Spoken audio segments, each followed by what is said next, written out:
All right, welcome on in, welcome on in. Give me just a moment to fiddle with my sound settings, and I will be ready to go.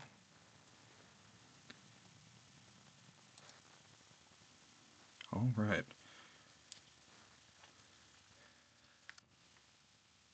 The goal for today is to discuss whatever you would like to. So I will need participants, but we will get there over time.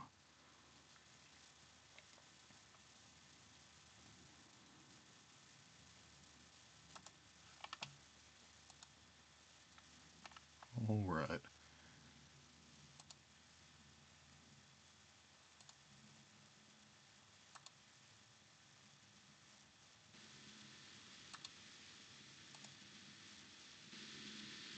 Okay. Just double checking. Okay. Just double. Excellent. I appear to be coming through just fine. Just need to fiddle with a couple of sound settings so that my sound is coming the ear I want it to come into, and then I will be all set.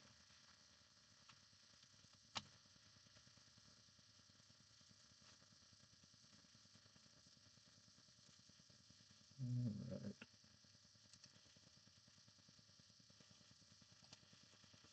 There we go. And now I just need to hop in the Discord channel, and I think I am all set. Cool. At this point, I'm just going to talk, see if anybody wants to come on in. I've got the Discord up and running. I'm in there. Feel free to hop in. Otherwise, feel free to drop something in the chat and we can discuss from there. The idea here is to have something along the lines of a Socratic seminar. Feel free to start with what I have up on the screen. Otherwise, we can discuss pretty much anything.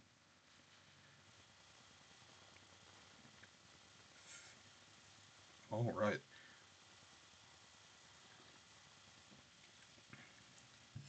For anybody wandering in, the quote on the screen is from a show that, not, as far as I'm concerned, not nearly enough people watched. Star Wars Andor came out the same year as Kenobi, which a whole lot of people did watch and were disappointed by. Andor, a show about a character who we already know is dead, thanks to Rogue One back in 2016, just didn't have the same sort of pull with the audience as a character like Obi-Wan Kenobi, who's been around since 1977. Which is really unfortunate because, as someone who's been a fan of Star Wars since that original trilogy, I am of the opinion that Andor is the best Star Wars full stop.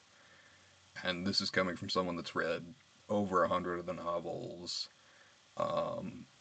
who's watched basically all of the shows. I'm a little behind on Bad Batch at the moment, but other than that, oh, and I haven't seen Skeleton Crew yet, but besides those, I've watched basically everything.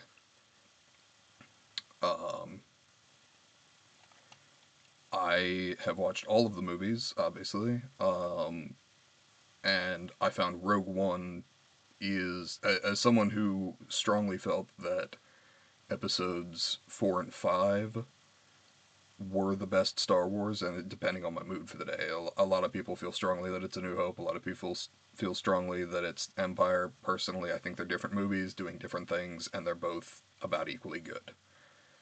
Now, if you wanted to make the argument that Empire is the best sequel, we could start talking, but broadly speaking, I think those two are in contention, or were in contention for number one for a very, very long time. And I think Tony Gilroy came out with Rogue One, and it was phenomenal. It genuinely discussed the things that Star Wars has always been about at some level. It showed that rebellions also are not clean in any way, and standing up to authoritarian power is not a simple thing. Um, and so having done that, they went ahead and made Andor, which is a 12 episode TV show, which more or less breaks down in um, 3 episode chunks with minor exceptions. So the first three, the next three, episode 7 is kind of standalone as an interstitial thing. The three following that, and then the final two are the finale. If there was any problem with the show, it was that messaging didn't really come across necessarily for a week-to-week television show. That people, I don't know that the week-to-week was the best release schedule. Like, they released the first 3 episodes all in a day, and I think if they were to have done it well, I think it would have been 3 episodes, 1 episode, 3 episodes, 2 episodes over the course of 5 weeks. But that's a relatively minor gripe, especially since now you can sit down and watch it start to finish at your own pace. The only thing that it does is, like, some of the endings feel a little weird because it feels like you haven't totally wrapped up your point episodically, because it's not really designed in that way. That said, uh, each arc, to my mind, is better than the last. Uh, as someone who has loved Andy Serkis since Lord of the Rings back in like 2003, this is my favorite thing that Andy Serkis has ever done. Um, Loved Diego Luna's work throughout. Uh, Stellan Skarsgård was phenomenal. And the young gentleman who played Karis Nemec, whose quote I have up on screen here, is one of the best written revolutionaries I think I've ever seen in any piece of media. That they grasp the sort of idealism required um, in a person who clearly doesn't like violence, doesn't want to do violence, but understands the necessity of violent action in the face of that sort of regime. Um, and the writing throughout is so tight, so well crafted. Doesn't waste a bit of space. There's absolutely no filler. It needed all 12 episodes, which is one thing that, I feel can push back against the, like, Disney and Netflix inclination to sort of cut things down to, 6 to 8 episodes for a season, which can be fine if that's all the story you got to tell. But I think it can also be limiting, where you start running into the problems that movies have, getting you invested in certain characters over X period of time because you have less time to do it. Whereas one of the things that TV shows have always excelled at, if you use the medium well, is getting people invested slowly over time and building up character relationships slowly. So it was very nice to see that Andor got 12 episodes for its first season, and it's looking like it has 12 episodes for the second season, which makes me very excited. The only show that I'm even kind of as excited for is The Last of Us Part 2. Incidentally, if someone feels a need to get in an argument on the internet, yes, Last of Us Part 2 is one of my favorite games of all time. So, I'll put that out there, recognizing that I'm sort of inviting a fight with that.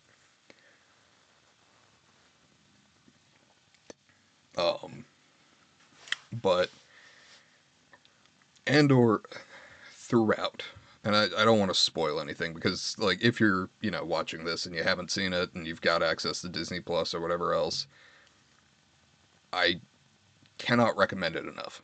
It's 12 episodes long, does not overstay its welcome, but is very tightly crafted, incredibly well thought out, a genuinely revolutionary piece of media from the Disney Corporation, which is sort of fascinating.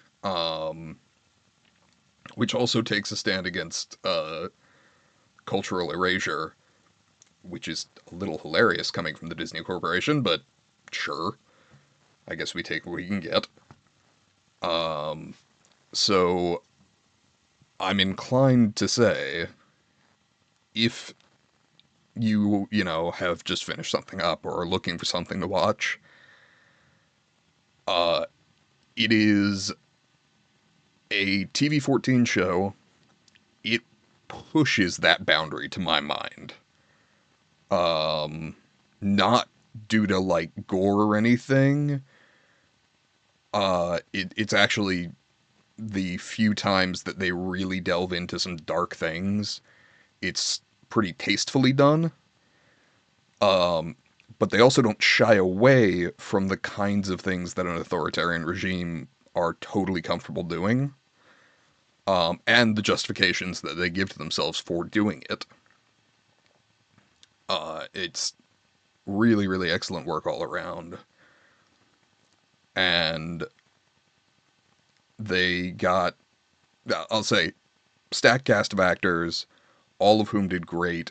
There are 3 characters who have multiple monologues throughout that are some of the best written monologues I've ever seen. Some of them revolutionary, some of them character building, and some a mix of the two, of course. But it is such an interesting look at a character. I'll say from the beginning, Cassian Andor is someone who is inclined to keep his head down. He sort of, exists at the fringes of the Empire. He's not, someone who likes the Empire. He absolutely hates them, but he broadly thinks that they are, an unstoppable force. Why fight back? Just, claim what scraps you can on the edges, try not to draw too much attention to yourself. And Andor, over the course of 12 episodes, is the best version that I've ever seen of taking someone who is effectively politically neutral. Like, he doesn't like the Empire, but he's also not doing anything about it. To making him into the revolutionary that you see in Rogue One. And it's so, so well done. And I don't want to harp too much on it, or just because the deeper I go and the more I explain my reasons, the more close to spoiler territory I'm going to wind up.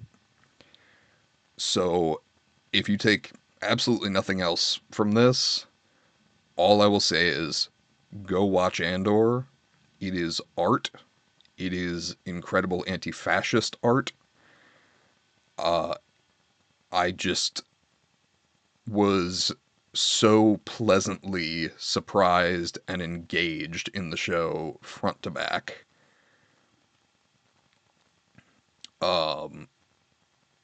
And one cannot say it's not timely. The character of Nemik in particular, but also Skarsgård's character. There's a character on the show called Brasso, who, again, I won't go into details, but he is the most interesting study of the quiet revolutionary that I've ever seen.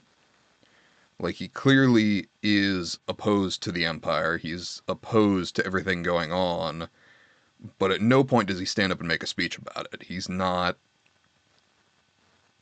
a leader who rallies people, but if you need someone at the blockade fighting back, he is so clearly the first person you want on your side. It's fantastic work. I can't stress enough. It's great. You should watch it. I'm gonna just keep saying that, I suppose. but the quote on screen, particularly recently, has felt meaningful to me. Um,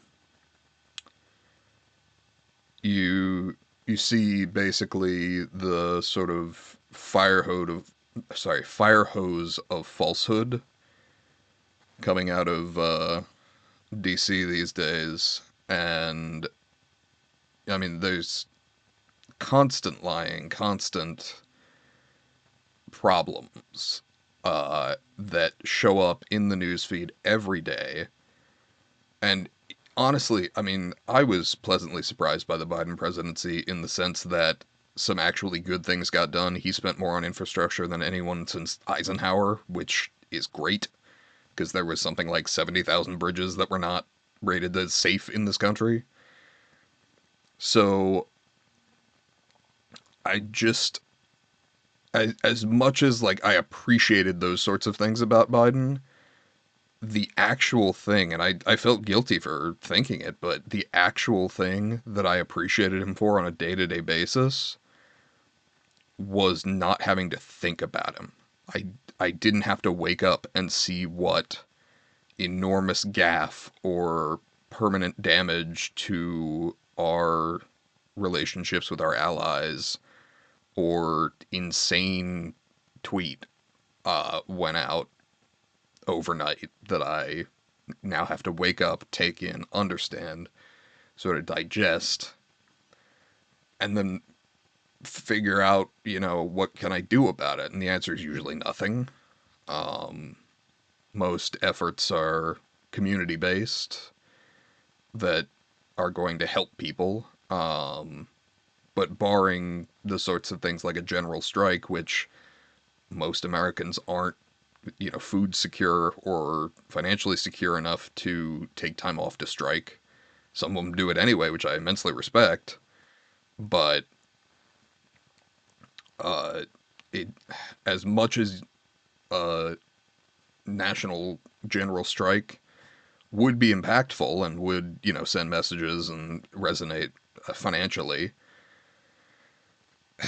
you basically need to put together community support in such a way that uh, you've got you need basically millionaires who are ideologically inclined your way to provide food, water, aid stations, that kind of thing, to get people out in the streets in those numbers without them starving or risking, not having food for their kids, that kind of thing. And make no mistake, it's a part of that strategy to keep people in that sort of space where they are constantly desperate to barely have enough. And particularly all of the anti-abortion activities on the right are in order to prevent uh, people from avoiding kids, basically, because the kids, are a labor source that you can exploit 20 years down the line if you're a billionaire, from the billionaire's perspective, basically. And they're a thing nailing your current workers to their desks because, like, okay, maybe they're outraged, maybe they hate you, but can they afford to take the time off to go and protest, knowing that A, they could get arrested, which leaves their kids in a bind, B, they might not have enough money to feed those kids. Like, they could make the decision, like, hey, I can go with less, but if they've already got kids to feed, that's even fewer opportunities to, get by, basically. So it's it's frustrating to watch history repeat itself in the sense that anybody who's studied 1930s Germany knows that all of this, everything we're seeing, has happened before. And, I mean, even if you go back to 1930s USA, if you're familiar with the business plot, basically that was the first time that fascism attempted to come to America. And billionaires, or probably multimillionaires at that point, tried to take over. They'd be the equivalent of billionaires today. Um, and they were stopped by a single man named Smedley Butler. But everything we're seeing is not new. It's horrifying because we have to live through it, but it's not new.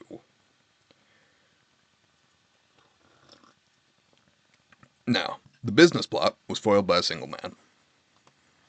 I don't. I think we're beyond that point. Um, Now, Hitler was stopped by millions of people over the course of years, and I mean, the death toll from the war is practically uncountable. I mean, millions, you can count, battlefield, those killed in action, you can count those who died of disease or infection, um, which was a hell of a lot lower a number than World War One, incidentally, because antibiotics existed at that point. So bad as it could be, they at least had that out for bacterial infections. Now, viral things that were spreading in the trenches just due to proximity, yeah, limited amount you can do about that. But basically, the number of people who died was in the millions from starvation, civilians from starvation. Like the number 12 million gets thrown around a lot from Hitler's work in death camps due to malnutrition, active execution, just being worked to death. But 12 million is such an undercount when you look at like 12.7 million Russian soldiers, just Russians, died fighting on the Eastern Front. Now, they had categorically the most losses across the board. Obviously, Americans were on the lower end just due to the fact that they joined the war kind of late in like 42. But it took the mobilization of millions and the deaths of millions to stop Adolf Hitler. And I really like we're not there, I don't think. But looking at the day-to-day conditions, we're absolutely closer than most people think. Um, when you're looking at people that are being deported for slave labor, Venezuelans that are being deported and used as slave labor, protesters being disappeared, it is, uh, it's overwhelming. I don't blame anyone who feels overwhelmed. I certainly do. And I'll make the point, I do my damnedest to stay away from the news at some level, like prepare myself mentally if I'm gonna wade into it, but I also am aware that, like, would it be probably better for my mental health to simply detach? Yeah. Um, but that threatens not only my physical health, but that of others if I am simply ignorant of the things that are going wrong. There's no the only value is, feeling a little less stressed out, but in return for feeling less stressed out, I'm, ignorant to all of the terrible things going on every single fucking day. And so I read the news. Um, and I fucking hate it. Every day it's something worse. It's embarrassing. To be clear, I voted Harris. Did my best. Hell, my vote even counted in the first past the post system because I'm in Virginia and we went blue. Um, but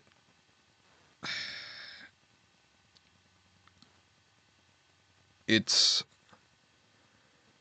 horrifying watching it happen and knowing how close we were to not having it happen. Right? Like, the number of people who showed up for Joe Biden in 2020 as opposed to the number of people who showed up for Harris in 2024, they were short by, I don't know if it was as high as 10 million voters, but it was up there. It was close. Um, a lot of people bandy around the number 20 million, but that was while votes were still being counted, so that's not the case. But knowing that if those people had gotten off their ass, we might not be in this situation. Uh, it's funny. Like, I don't get me wrong. I hate anybody who put us in this situation by actively voting for Donald Trump. But at some level, I'm almost more pissed off at the fuckers who are ostensibly ideologically aligned with me that couldn't get off their ass to go vote. It's simple. It is a civic duty as far as I'm concerned. And the big thing, too, is, like, it's not like you're just voting for president. There are local races that are, in most elections, more likely to affect your life day to day.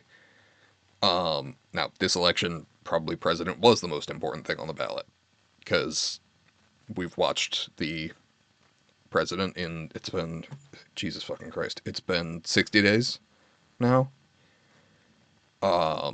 destroy about 100 years of soft power built up by the U.S., the removal of money from U.S. aid, which has theoretically been rolled back by a judge, but whether or not the administration is complying with the court order, who knows, is going to cause deaths. The Chinese are fucking ecstatic that this is happening because they have been playing the soft power game, particularly in Africa, for the past 60, 70 years. Where basically they'll come in and, give them hospitals, roads, whatever, in exchange for local good deals or, directly exchange for mineral rights in the area. And so a significant portion of Africa has been economically colonized by China without ever needing to, directly colonize it. So that is the kind of soft power that has been completely destroyed.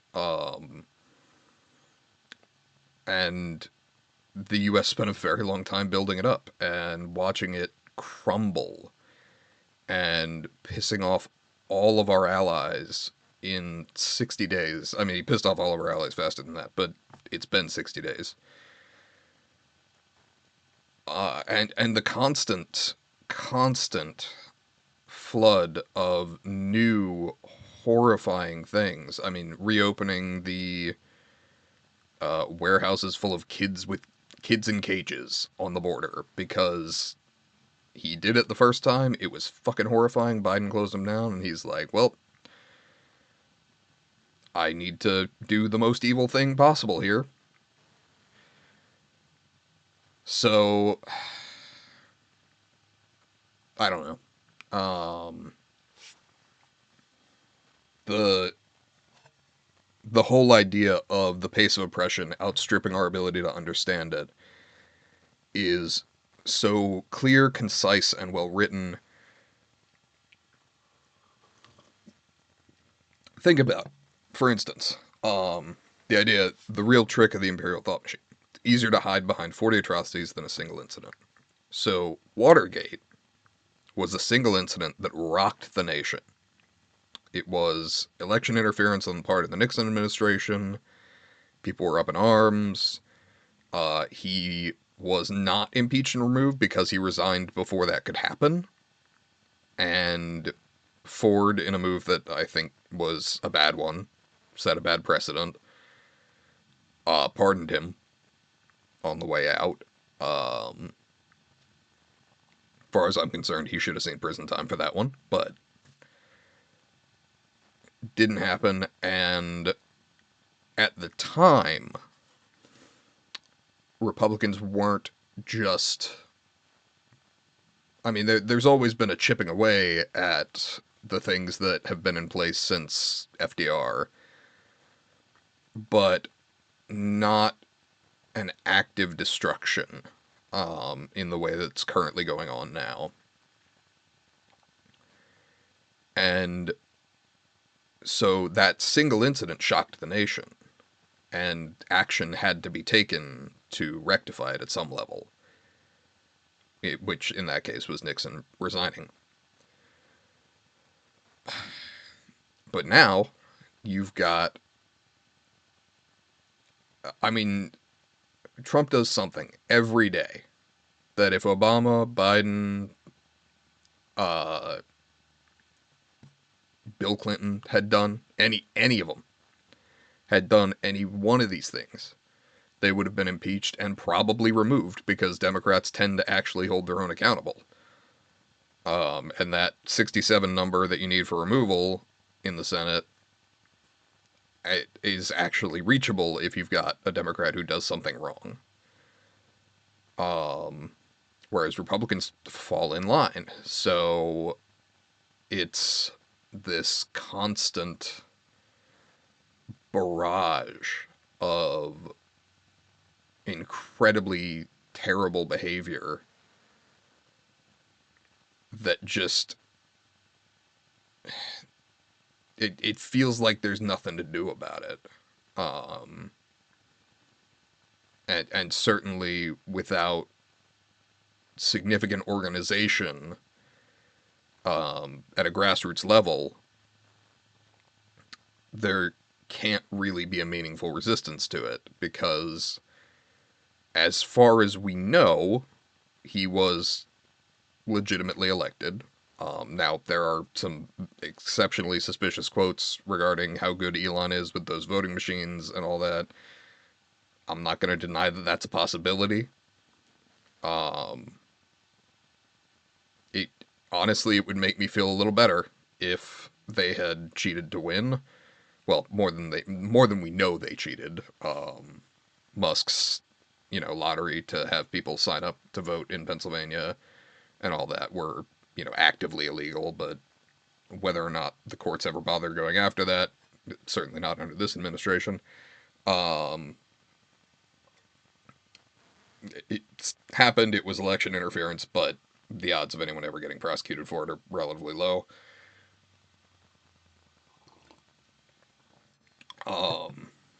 But the pace of oppression outstrips our ability to understand it. I come back to that with the understanding that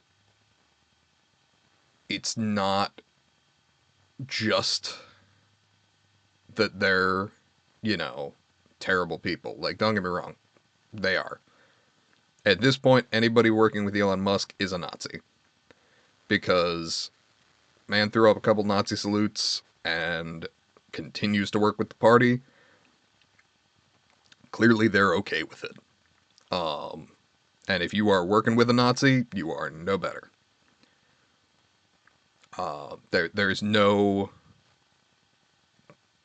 no civil conversation to be had with someone of that nature. In my youth, I was a person who, stood by the quote, "The only good Nazi is the dead Nazi." I have, as I've gotten older, come to accept that, an ex-Nazi is at least as valuable, in that you've got someone who was deep in that sort of mental space that managed to get out. But when you've got someone who is actively a Nazi, perpetrating all these things, you know that A, they're terrible, but B, some of it's a distraction. Some of it is, quote unquote, rage bait, where it's going to piss people off and it's going to eat up airtime on the news so that they can do the really more insidious things that they want to do. And so having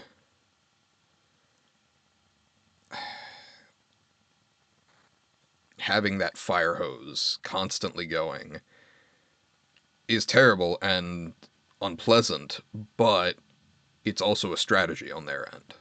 Um, they are aware of what they're doing in that they want people focused on, you know, basically, red meat, red herrings, whatever. Um, Focused on things that are not uh, the deeper structural things that they're doing. And if anything, I hate that it's fucking working.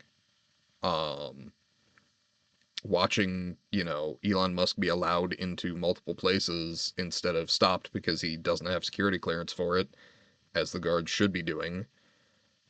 Watching his literally brown shirted private security get deputized by the U.S. Marshals, which makes them effectively the brown shirts. And for those who are not aware, the brown shirts, or the AS, um, were different than the SS, and there is some confusion on that point from people who haven't studied it quite as thoroughly. The brown shirts were the fascist thugs that helped the Nazis rise to power.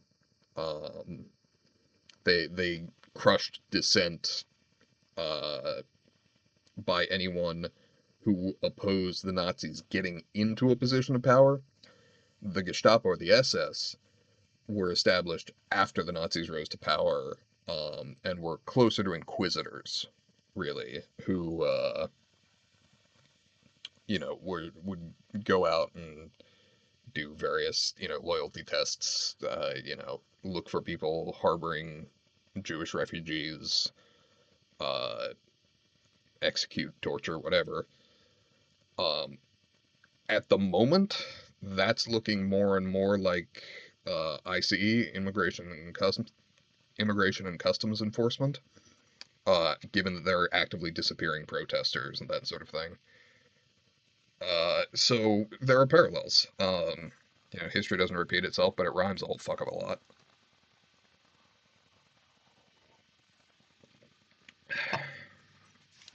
I, I, I have difficulty expressing at some level the horror of day to day, and I know people who are uh, both federal contractors and federal workers, and they're certainly having a worse time of it than I am.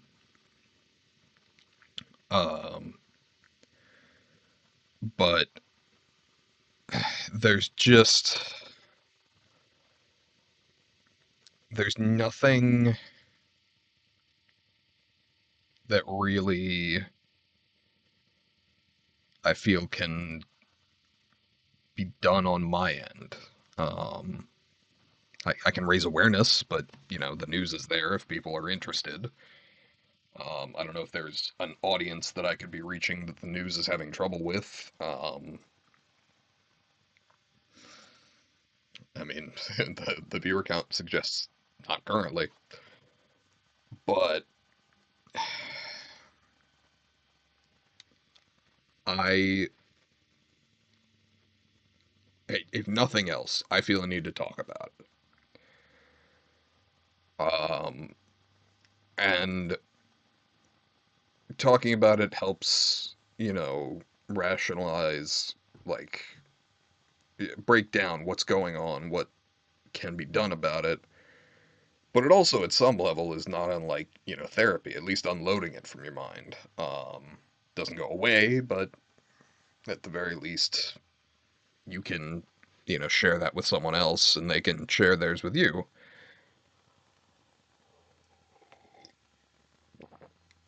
I would like for this channel to, be that at some level. I would also like to talk about something that isn't politics. Um, I'm reasonably well versed, but also I don't love spending all my time thinking about it. Um, I I miss Biden and Obama when I just didn't think about the president most days of the week. Um, it was simple. I mean, hell, I look back at the Bush years and I'm like, I still didn't think about him much. Like, you'd get the occasional gaffe because the guy wasn't a great speaker. Um, but by and large, they're just, I, I knew, he was a war criminal at some level. Granted, I was relatively young. I think I was 13 when he left office.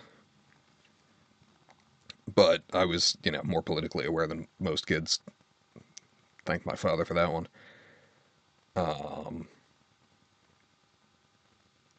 but there has not been a president, certainly in my lifetime, anywhere like the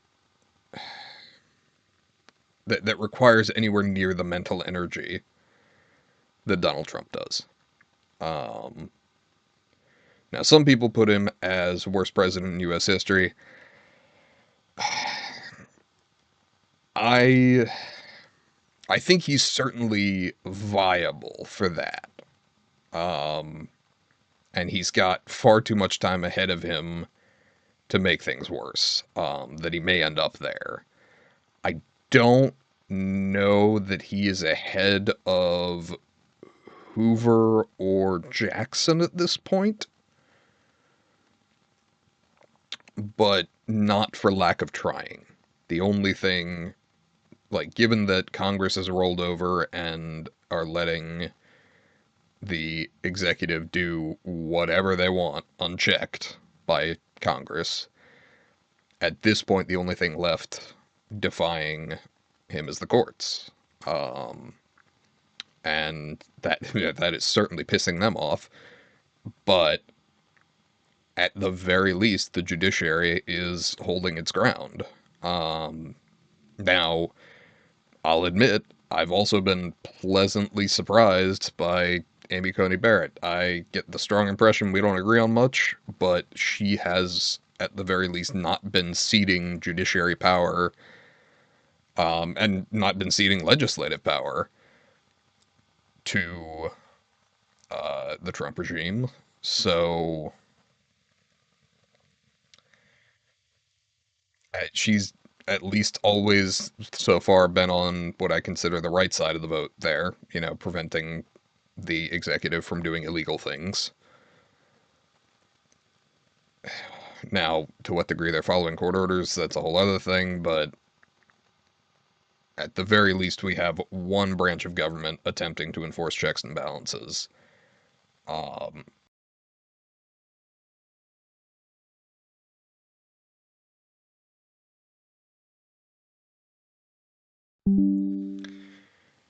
I apologize, my microphone is apparently still having issues despite the fact that I've tried like 50 different things to make that stop. At least it took 45 minutes to disconnect this time around. Um, I don't know. I I would like to think that things will get better, you know. But I have trouble with optimism. Um, there's no currently. I don't see a light at the end of the tunnel. Um, and I know historically, fascism eats itself. It can't not. Fascism requires an enemy, and because of fascist general nature to take action against their enemies, they eliminate groups of enemies one by one. Hence the old poem, first they came for the socialists, and I did not speak out because I was not a socialist, and, yada, yada, yada.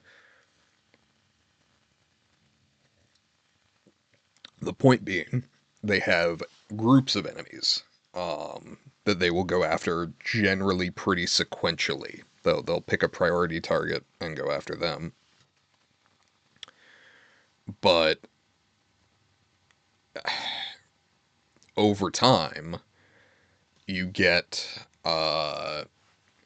things like the Night of Long Knives, when all of the socialists who uh,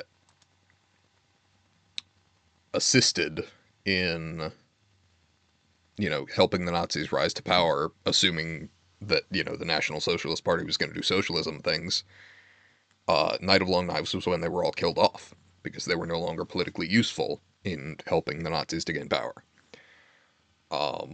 So they had a block of supporters that they just kill off.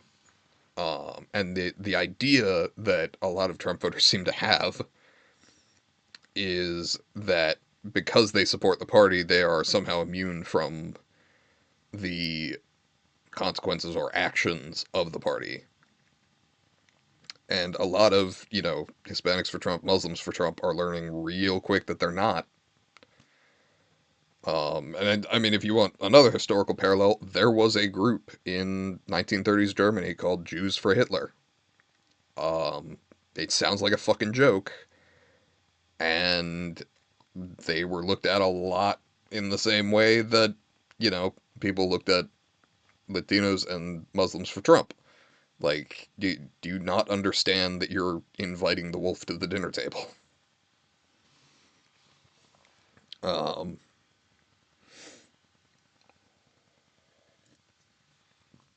so the the people who assist in a rise to power are not immune from getting destroyed. And you saw it in fascist Italy, you saw it in Nazi Germany. You can't have a fascist regime that doesn't have an enemy. Fascism requires an enemy to exist. Um, and they don't have to be real. They don't have to be, they don't have to be an actual problem in the sense that, like, they don't have to be your actual enemy. Um, which is why fascists tend to choose small groups. So you had, Jews in Germany, gay people in Germany. And incidentally, for those who don't know the history on that one, when the camps were liberated by Allied soldiers, uh, the Jews were, freed, but those with pink triangles rather, which indicated gay or queer, were, imprisoned because it's not like the Allied powers were super, socially progressive. They just had to, stop Hitler before he tried to take over the world. Um, so knowing that a fascist regime will eat itself, like it cannot survive for an extended period of time. Hitler's Thousand-Year Reich lasted 12 years. Call it a speed run,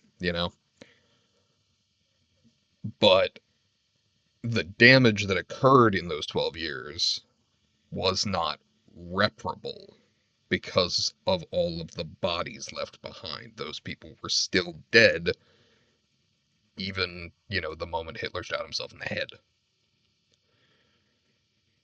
Which is why it's important to object to and fight back against fascism. But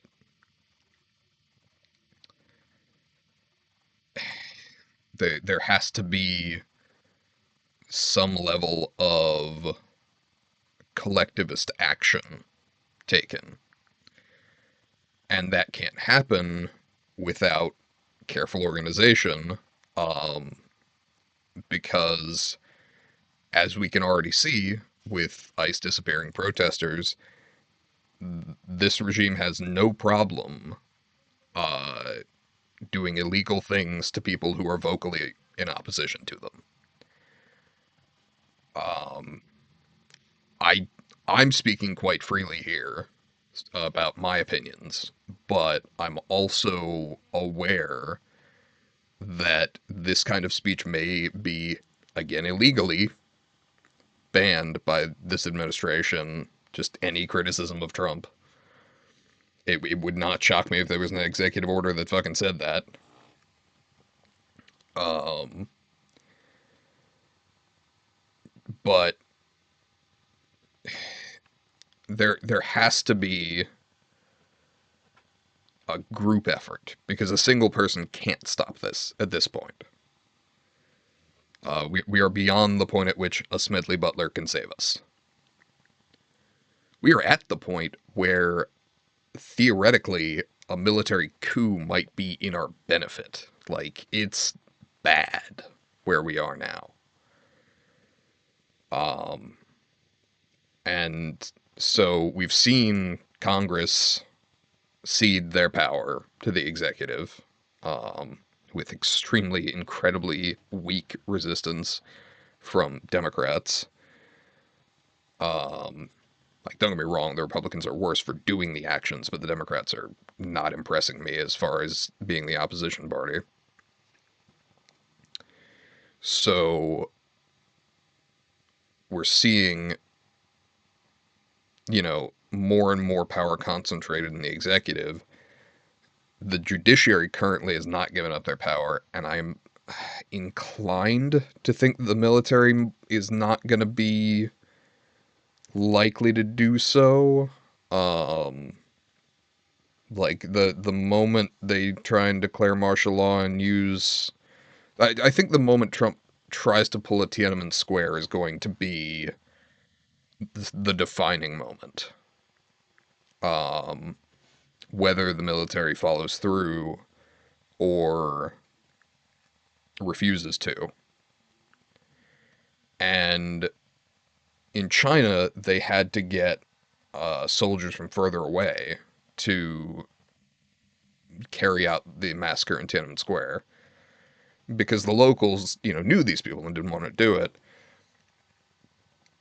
Um, I think honestly at this point, the police are more likely to go along with whatever the orders are than the military are.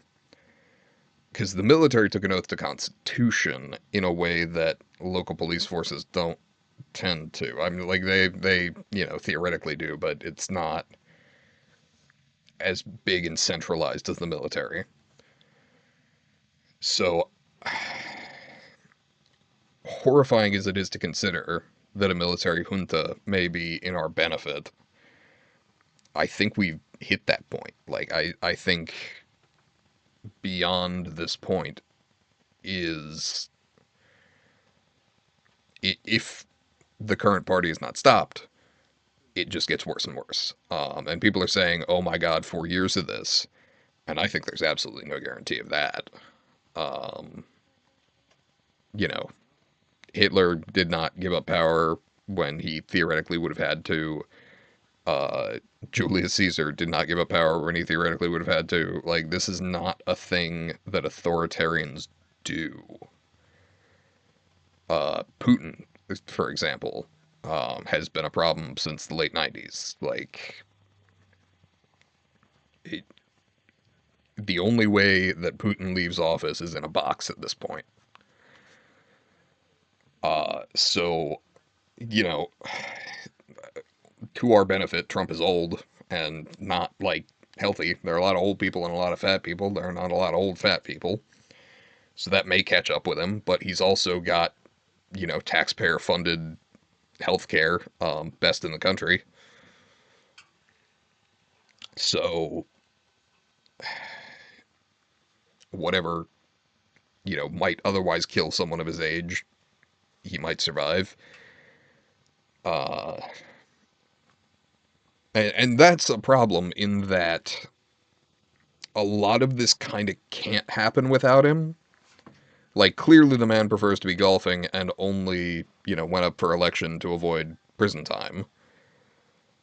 And a distinct fuck you to Merrick Garland for taking so long to start that case that was even a possibility. Um, as far as I'm concerned, he's complicit, but that's a whole other conversation.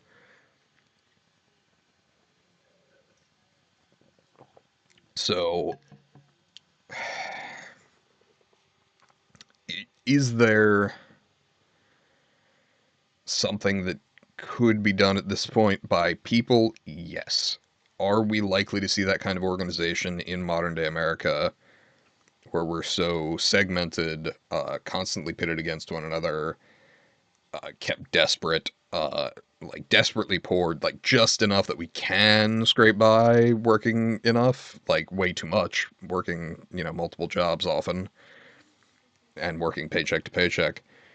Um, but that sort of desperation cuts down on resistance until it hits a breaking point.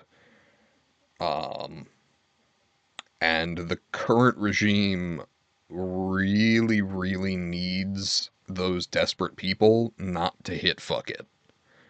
Because if they hit a breaking point and say, fuck it, I am using whatever time I have left to prevent this regime from continuing, then they're in trouble.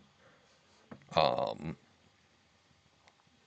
but until we hit that point, and I really don't know what that point is. One would think, enslaving Venezuelans would be up there, but that's just the newest atrocity. It's really kind of tough to see.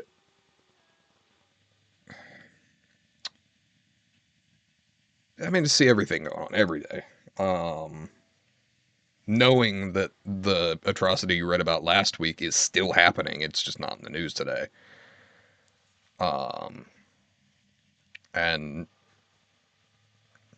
hoping it'll end, wishful thinking that maybe it was a dream.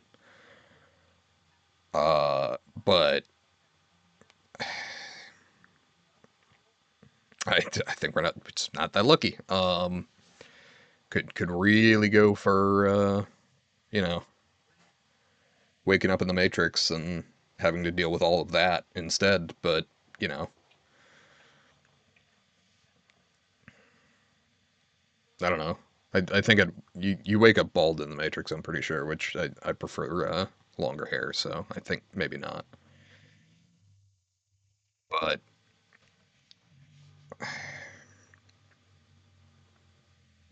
I know that a lot of the atrocities, the fire hose of atrocities, are by design to keep people distracted and to keep people from focusing on any one thing that they're doing wrong because, each atrocity is going to affect different people more strongly. And so it's much harder uh, as a resistance or as someone who is a dissident politically at this point to have a rallying cry like, hey, X was unacceptable.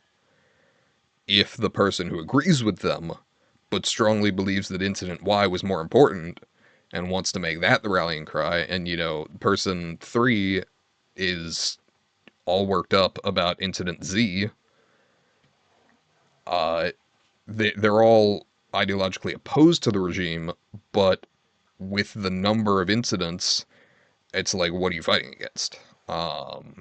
And so that makes organization against it harder. Add to it, right wing propaganda machines that were started by Roger Ailes and the people who followed him, Rupert Murdoch,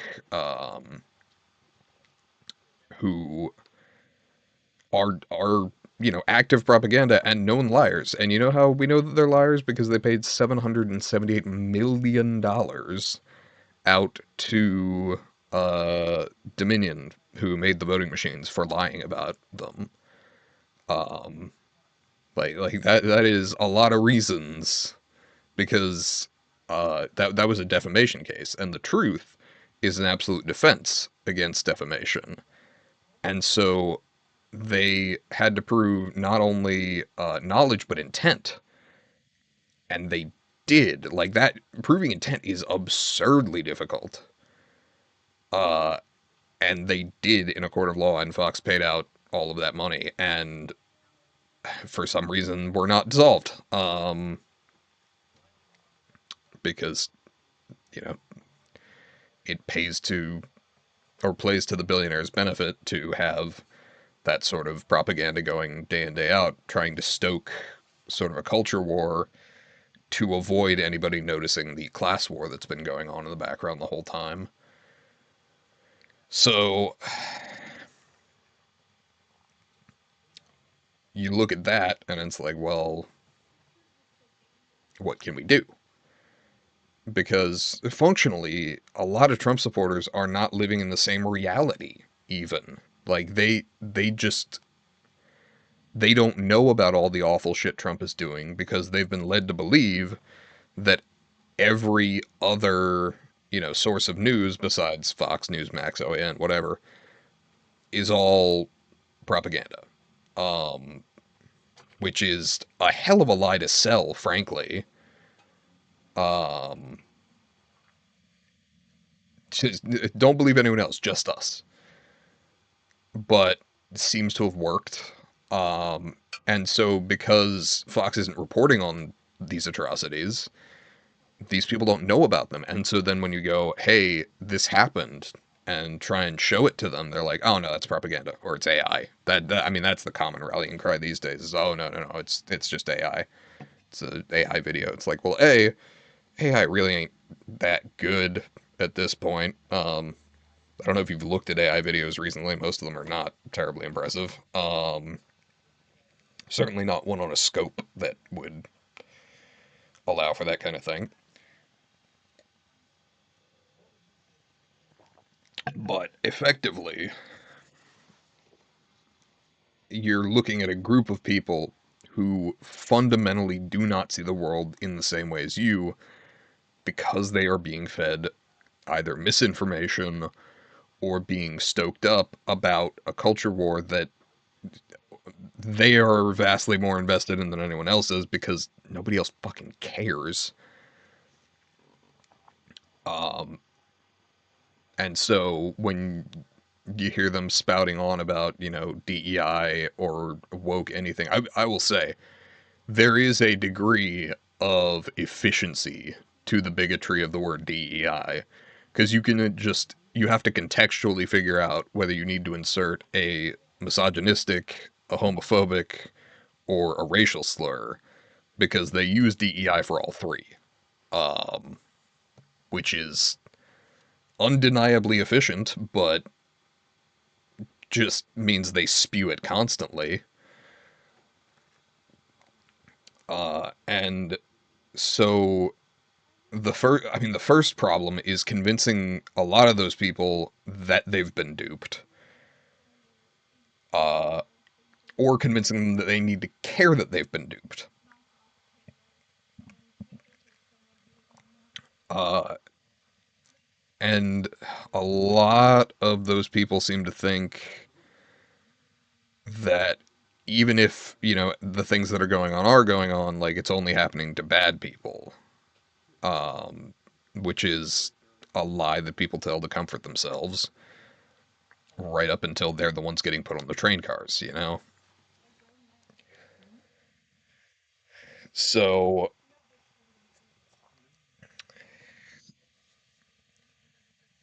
at what level can you even start to help deprogram people who are that deep in it?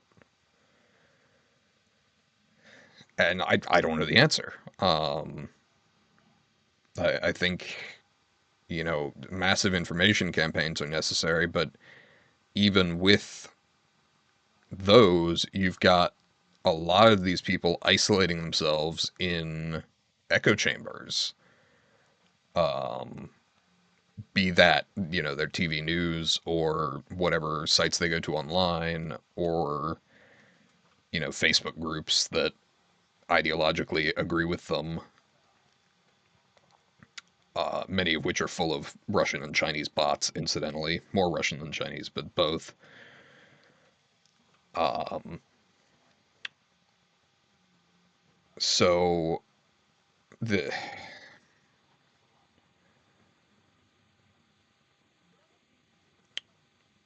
it it's difficult to even begin to propose a way without saying that some of these people are lost. And I think some of them are legitimately lost. I think there is no coming back for some of them. I think the misinformation has been sufficiently successful that they're just not gonna be, back. I think we are, through the looking glass on that one. But for those who can be reasoned with, um,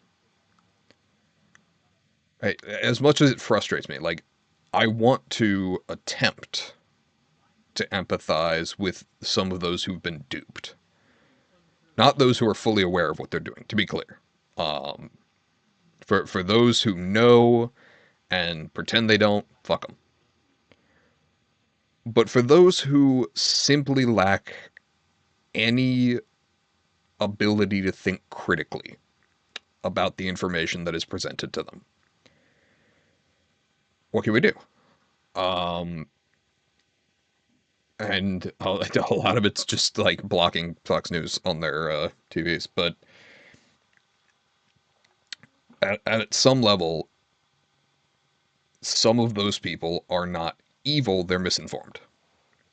Um, and that misinformation can be rectified if they're willing to acknowledge that they've been duped. And some of them will be, and some of them won't be willing to. But for those who were duped and are willing to acknowledge it, those are potentially some of your greatest allies. Uh, in that they'll be mad that someone went through the time and effort to dupe them. You can't necessarily fix their general naivete, but you can point them to more reliable sources of information. You can explain to them why what they think is wrong is incorrect and show them the actual information. Um, and if they have a, crazy claim, you go, okay, where did you hear that and can you show me? And a lot of times you'll see, shit like Fox, Breitbart, whatever, um, with, or even, various chat rooms, whatever. And you can go, hey, do you remember, do you remember in the 90s when you told us not to believe everything we read on the internet? That, do that, please. Because, those who were misinformed and aren't actually um, ideologically opposed, like genuinely believe shit like, blood libel, the belief that, Jews are drinking Christians' blood for power or something. Like those, incidentally, conspiracy theory rabbit holes almost always have an anti-Semitic base. Like the conspiracy theory, the really wild ones, almost all go back to a an anti-Semitic conspiracy theory. Not 100%, but it's a weirdly high number. So a lot of people in those circles genuinely want to feel like they are smarter, more informed, more in the know. You see this a lot in flat earther communities, where even presented with evidence that the world is round, where they're like, they'll do experiments. And there's a documentary I want to say on Netflix about this. Oh, Behind the Curve, I think it's called, where they do a bunch of experiments. And the flat earthers are like, okay, if the world were round, this would happen. And then that happens, and they're like, yeah, that is weird, but definitely the world's still flat. And it's so clearly a need to be part of an in-group. Um, that idea that they know something that most people don't know, um, to feel cleverer than. And if you're unfamiliar with it, I strongly recommend looking up the Dunning-Kruger effect, which is effectively states that the dumber you are, the less capable you are of figuring out how smart you are or how dumb you are. Um, so you picture yourself as smarter than you actually are because you don't know how much you don't know. Whereas people on the smarter end of that effect do know how much they don't know, and so tend to think of themselves as less intelligent than they actually are. And you see a lot of people on the left hand side of that particular bell curve who want to feel a lot smarter than they are because they've been made to feel dumb, often because they are, but they don't like it, understandably. I mean, nope, I can't imagine anybody likes being, made fun of for being dumb, which is why I'm not saying bully these people, don't do that shit, but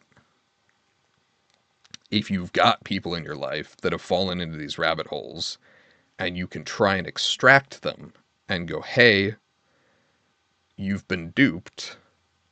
Um,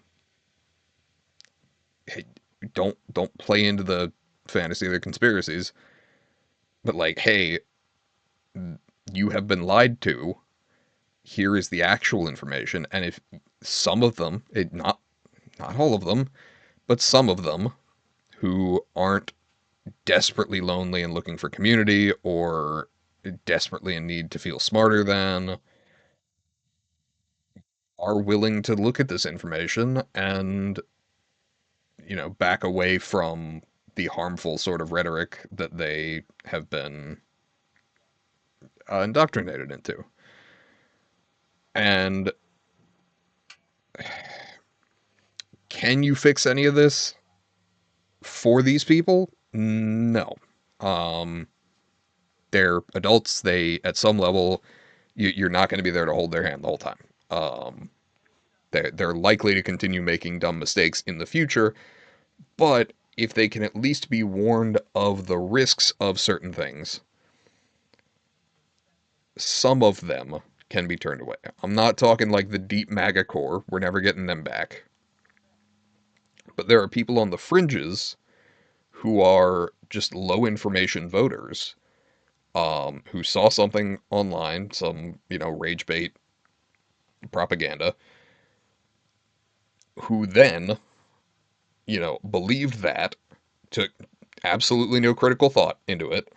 Think QAnon. The guy who went into the pizza place in DC with a gun, demanding that they let the, you know, trapped and enslaved children out of the basement. Um, from a building that did not have a basement. Um, so this was a person who was willing to take action against perceived injustices. Um, but they were misled. They were given bad information and they were not sufficiently capable of critical thought to work out that it was likely not true or that they could check, public records and determine that there was no fucking basement. Granted, the kind of person in that mind space would be like, oh, it was erased for, nefarious purposes, but sure. Point being, that individual who went in on a righteous mission to save children from, being enslaved by Hillary Clinton or whatever the BS was. Obviously, it wasn't happening, but someone who's willing to take those sorts of actions is potentially a revolutionary ally if you can get them to believe that they are being duped. If you can show them where to get good information, accurate information, the good reporters these days, which are fewer and fewer and farther between when the White House is banning, the Associated Press for continuing to call the Gulf of Mexico the Gulf of Mexico. Um, You see that a lot with these sorts of authoritarian regimes, where there are consistent sort of purity tests that are silly, they're stupid. You know, called the Gulf of America now. It's dumb.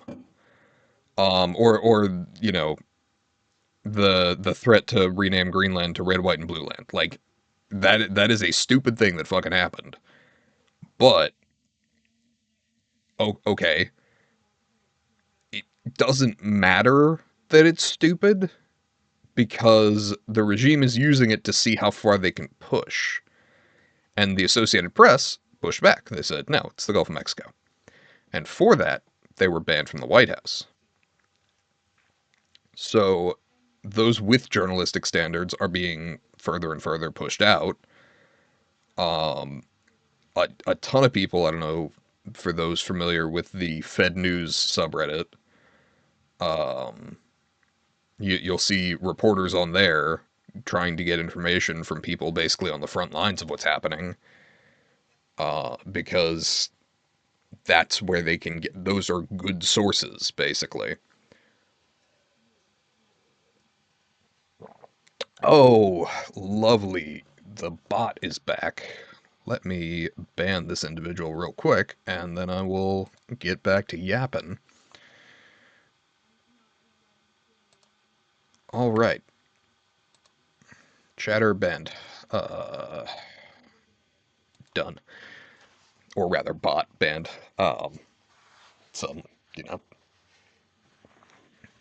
it's the same message that's come through like 5 times into my chat. So we are seeing. Uh, Sorry, I was making a point and I lost it. Hence the ADHD thing. Low information voters.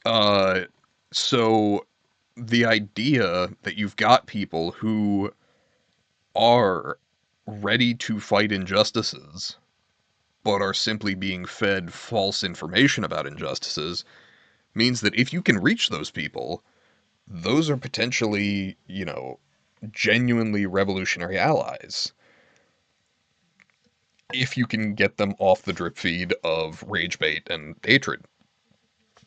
Because no, they may lack the ability to think critically, and a lot of them are adults, and you are going to have genuine difficulty taking them through like theory and rhetoric because the human brain loses neuroplasticity. I tried to start learning Russian at 25. I'm still working on it at almost 30. Um, but particularly without, you know, immersion, it's been much harder than like I watched one of my younger cousins pick up Spanish at like 9 years old, like almost instantly, just really rocked through it. Now, granted, Russian is a more complex language grammatically, but being older definitely harmed my ability to learn. Inhibited was the word I was looking for. Um, so some of these older people are mentally inflexible by virtue of being older. But if you've got people that think, hey, a bad thing is happening and I am willing to be like imprisoned to stop it, those are the sorts of people that, if given accurate information, could be on your side. Um, they just lack the ability to think critically about the information they're being given. And don't get me wrong, some can and choose not to, but there are some that would be vehemently on your side if they weren't getting the disinformation. But when you've got people screeching about, you know, Democrats eating babies or whatever bullshit, which incidentally was a conspiracy theory. I don't remember where that one was. Like I said, fire hose of falsehood. It's tough to keep up. I don't go to a lot of those spaces because I know they're propaganda. Uh, and I mean, back to QAnon, like a lot of the people who followed it, you could tell were the kind of people that lacked critical thinking because they were sitting there watching all of these predictions not come true. And then every once in a while, when one was like close enough to accurate, they would cling to that. They would go, oh, see, they were right. Despite the constant incorrect, you know, guesses from whatever 4chan user that was. Um, so it is that inability to think critically and go, hey, clearly whoever's behind this doesn't know what the fuck they're talking about and has gotten lucky once or twice. And so I should stop listening to them. Someone with the capacity for critical thought will do that, or will not get drawn in the first place. They'll go that all of this is, poorly sourced and doesn't appear to have any basis in reality. Uh, but those who do not have that capacity for critical thought are just as easily drawn in by a good story. Um, so, politicians keeping, children in basements. Like, is it cartoonishly evil? Sure. Is Trump caging kids on the border cartoonishly evil? Also, yes. So, like, that shit is happening. They're just projecting to the other side about what's happening. So, the idea that some of these people, if you can get them away from that constant deluge of propaganda and falsehoods, could be powerful allies. Um, it frustrates me because I don't know how to go about it. I think it's possible, but I also don't know how to go about it. I I see people who are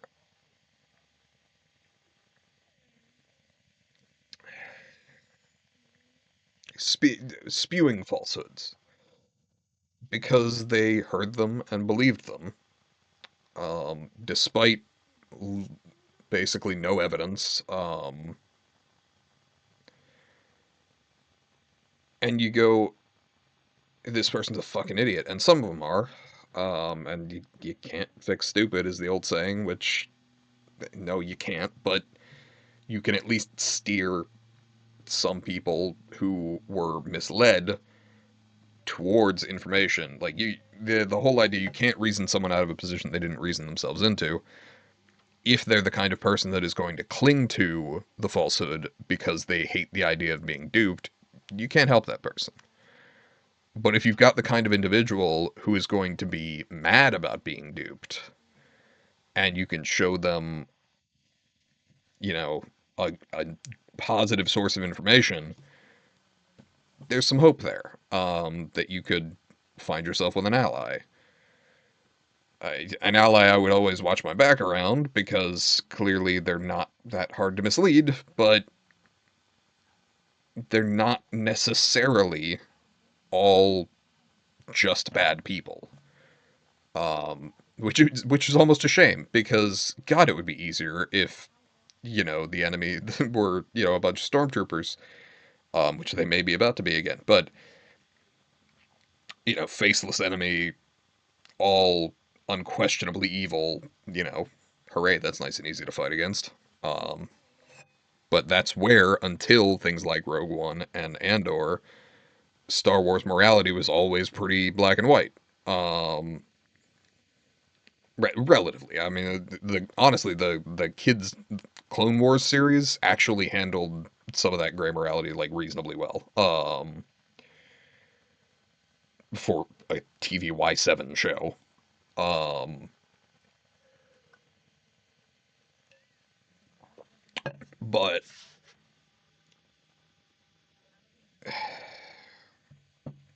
we are stuck in a world that we would love to feel as black and white, but there are shades of gray, and if you can see those shades of gray, you have a greater capacity to alter things around you. Because I also think it's defeatist to think that every single person who voted for Trump is a lost cause. Is there a core of MAGA that are? Yeah, of course. They're too deeply entrenched. They'll never admit that they were wrong. It's just not going to happen. But are there people who, and I genuinely don't understand it, but are there people who in late October of 2024 didn't know who they were going to vote for? Yeah, there were. I don't get it. I genuinely don't. But I keep up with what's happening and I, try to stay informed. So at some level, uh, that's just a question of a low information voter. And if the right wing in the US can be credited with anything, they do produce a lot of memes. They're never factually sourced, but there's a lot of them, and they do actively spread them on social media, where someone who doesn't keep up with what's actually happening may well read them and uncritically take them in as fact. Um, and so figuring out how to fight that, prevent that, obviously reinstatement of the fairness doctrine um, would be a huge step, but that shit ain't happening under this regime, so yeah. I mean, I'd say call your congressman, but that one's a lost cause at the moment. Um, if hypothetically we ever get a Democrat back in office and we, if the pendulum's gonna swing hard on this, whether a peaceful transfer of power occurs when that pendulum swing happens is the question. Um, but if hypothetically Democrats hit a supermajority, yeah, the fairness doctrine is one of those things that we as citizens really, really genuinely need to fight hard to get reinstated, because the damage of those misinformation campaigns from Fox News, who paid out, 778 million for lying. Newsmax, I believe, just paid out 40 million in the same case against by Dominion for the voting machines, which incidentally happened in 2020. Was all of that. Um, so getting through the legal system in this country is not a fast process by design. And that's part of the problem with the current regime. The judiciary is not designed to work quickly. It's bureaucratic by nature. Uh, and so when you have people simply ignoring the laws in the executive,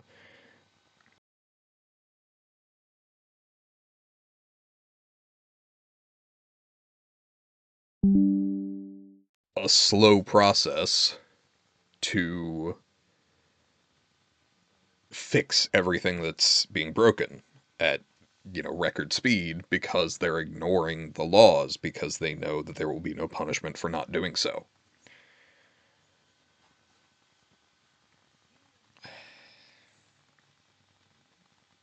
So at this point, unless you plan to actively engage in grassroots movement against the current regime, which I'm not saying you shouldn't, but certainly that takes a lot of organizing power um, and a lot of logistical support. At this point, I think if you're looking for something to do that is going to help and may help you de-stress day to day,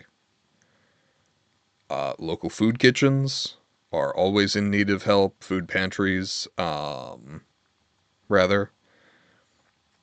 Uh, and a lot of them, you know, particularly as the economy continues its downward turn that may well turn into a spiral with the tariffs, uh, let people know, A, that Their pride is stupid.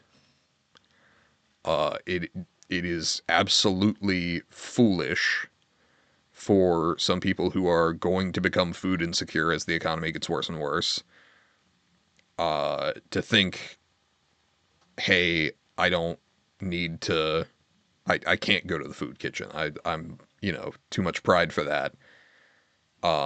Particularly those with kids need to get the fuck over it and go get some of the food that has been donated, because food kitchens, or food pantries rather, I don't know why I keep calling them food kitchens, food pantries, regularly throw out food because they get more than people take. But as things get worse and people become more food insecure, it's not that people don't need the food and that's why they're throwing it away. It's that people don't show up to get the food. And so I think it's going to become more and more important to tell people, hey, the local food pantry is for those who, not just people who are starving, but people who are lacking the funds to eat a balanced diet. And so if you can volunteer, if you can get the word out about your local food pantry to people who are have lost jobs, whether that's federal workers, contractors, but people who are struggling to pay rent in this fucking housing economy, people who are struggling to get food, people who are making the decision between food and rent, helping them get to those resources is going to be more and more important. So, will that fix what's going on? No, it won't. But the human cost can be alleviated to some degree. The suffering that is being actively inflicted upon the American people can, at some level, be reduced, even if it's just one or two people, with community efforts. And some of it, like, look, if you've got millionaire friends, A, introduce me to them. That sounds fun. But B, they are actually wait till I hit affiliate and then direct them here for gifted subs, whatever. That's what your millionaire friend needs to do after you convince them to help fund logistical support for those food pantries. Get the word out, get people there, possibly donate food themselves, particularly staples, bread, rice, all that stuff. More and more people are going to need to stretch food, and both of those are major contributors to getting people enough, grain.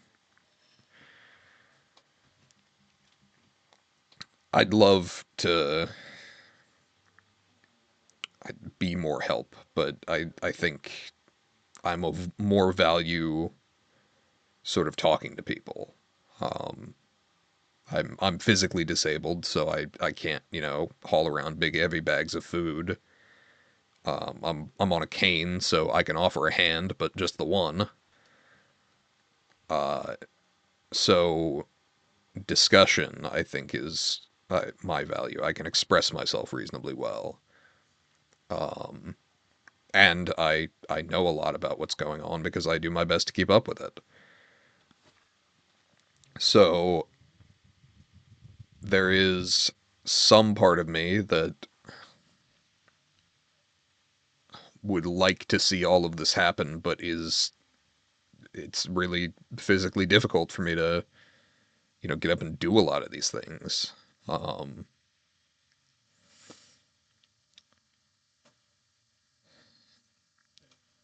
how much Can we individually do? Not a lot, but we are a country of 330 million people. A little organization at the local level, and no, you won't fix national problems. You simply won't. But you can reduce the suffering of your neighbors. Um, and I understand that a lot of people, especially in red areas, are at the, fuck it stage. Like, why help, the people around me when they voted this in? And I'm not going to pretend that's not a legitimate point, frankly. But a lot of them have kids, and the kids didn't vote for it. And B, you can hold it over their heads for the rest of their life that they caused this damage, that they were complicit in helping this to happen. But unless they are partaking in the atrocities, they voted. They did their civic duty, as far as I'm concerned. I think they couldn't have made a worse choice, and I think that they are morally responsible for a lot of what's going on. But at some level, they're still your neighbors. And unless you plan to leave the area and can, particularly in this housing economy, you still got to live around them. And in my experience, a lot of these people are Republicans are incapable of who are not incapable of empathy, but they lack imagination. So a lot of these people, in my experience, have empathy at arm's length. They will, if something changes, they might sit there and have been homophobic for a lot of years, and then I'll use Dick Cheney as an example. Dick Cheney, warmonger, terrible fucking person, and was generally on the homophobic bandwagon. But when his daughter came out as gay, suddenly he understood. It was someone he cared about. It was someone he had a direct connection to, and suddenly the homophobia was wrong. And I think that's the case for a lot of Republicans. I think you get people who are inclined to dislike outgroups when they have no personal connection to them. But, a lot of these people aren't like would give you the shirt off their backs if you were in need of help and they knew you. But that is the thing that their empathy is contingent on. They have to, be able to see and touch you. They can't imagine, you know, people who are on visas that supposedly are taking jobs or whatever that they've been told are, bad if they can't talk to one. And some of them fall into the logical fallacy. Oh, this is one of the good ones. You hear that a lot, unfortunately. And there's a limited amount you can do about that sort of mentality. But if something goes wrong that they can see and touch, if you can go, hey, you know, my friend was a federal worker that was actively that had, positive reviews, positive uh oh, what's the work reviews, whatever the performance reviews is what I was looking for. Positive performance reviews going back 20 years, and they got, illegally fired by Donald Trump. Here is my friend. They're a decent person. You get them talking, and a lot of these people will be capable of understanding that this friend of yours that worked for, let's go with NOAA or USAID, was illegally fired and that was fucked up. But a lot of them will not be able to take that next mental step and go, hey, maybe the whole thing was BS. So at some level, with a lot of Republicans, that as far as my experience goes, you're sort of stuck uh, with needing to give them a concrete example they can interact with. And if you can do that, a lot of them will be on your side. Um, Ideologically, they may still vote Republican, but it's a really tough thing to disentangle the sort of political identity that a lot of people seem to have. But they will generally be very civil to the people they know and interact with. Not all of them. There are virulent racists, homophobes, transphobes, whatever else in this country. Um, and they are hell bent on enforcing their standards on everybody else. But there are some, I imagine a fair number, that are genuinely decent people, working their way through life, often, having a hard time of it because the wage stagnation since the 80s and the wealth gap and the housing market have been getting steadily worse. And a lot of these people are, again, people that they can touch and interact with, are real to them. But if they are the kind of people who grew up with just Fox News on, and that's the thing that they, grew up trusting, a lot, take, for example, a stonemason. Working his ass off, lifting heavy rocks, working all day, gets home, is tired, plays with the kids a bit, sits down, and is like, all right, I need to veg out a bit, I'm tired, puts on the news, and is drip fed propaganda from this organization that used to be, I mean, a right aligned but broadly legitimate news source. And so they they're not all bad people. It would be so, again, it would be so much easier if they were all bad people. But at least at a community level, if they can see and touch the people whose lives are being made worse, even if they can't acknowledge that their own lives are being made worse by the current administration, they may be the kind of people who are willing to help out at a local food pantry or whatever else, volunteer their time. Um, and I don't blame anyone who doesn't have the mental bandwidth to try and teach these people about, you know, the the sort of system that has slowly over the years indoctrinated them. I don't blame you. There are days you know, especially at work, I work at a gun range. I see shit and hear shit that I would love to sit there and respond to with sources, but I'm at work. It's not, it would be unprofessional, and like everybody else, I need the money. I need the paycheck. Um, so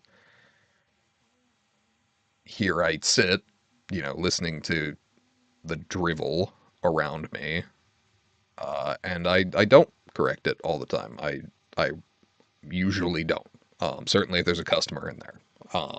If I got a coworker spouting off on a slow day, I'll often, respond and make make a counterpoint with a source. And I've had some accept that. Because again, not all of them are bad people, but they will uncritically accept information that is handcrafted by people hired by billionaires anyway to drive a wedge in between left and right when the real war is up and down economically. Um, so,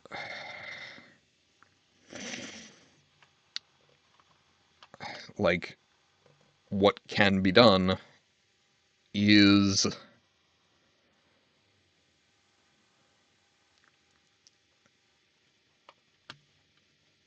limited. It's not nothing, but most of your efforts, I think, are going to be best spent locally, um, because the storm is coming economically. It's bad now, but it's going to get a whole lot worse before it maybe gets better. Um, the last time something like this happened, it took FDR and the New Deal and a whole bunch of social programs to end the Great Depression. Uh, and that took years.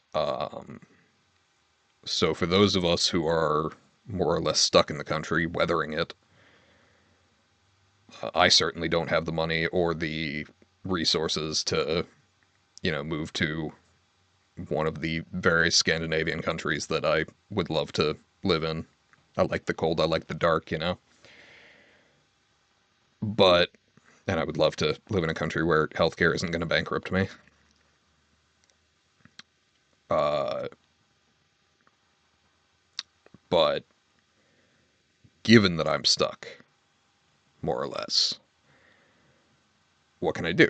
Um, for me, I'd like to stream, I'd like to talk about it, I'd like to build up this channel into a community that has these discussions. Along with God, I would love to have other discussions. You'll note my title includes, topic suggestions welcome, discussing history, news, science, politics, etc. And I've discussed history, I've discussed news, and I've discussed politics today.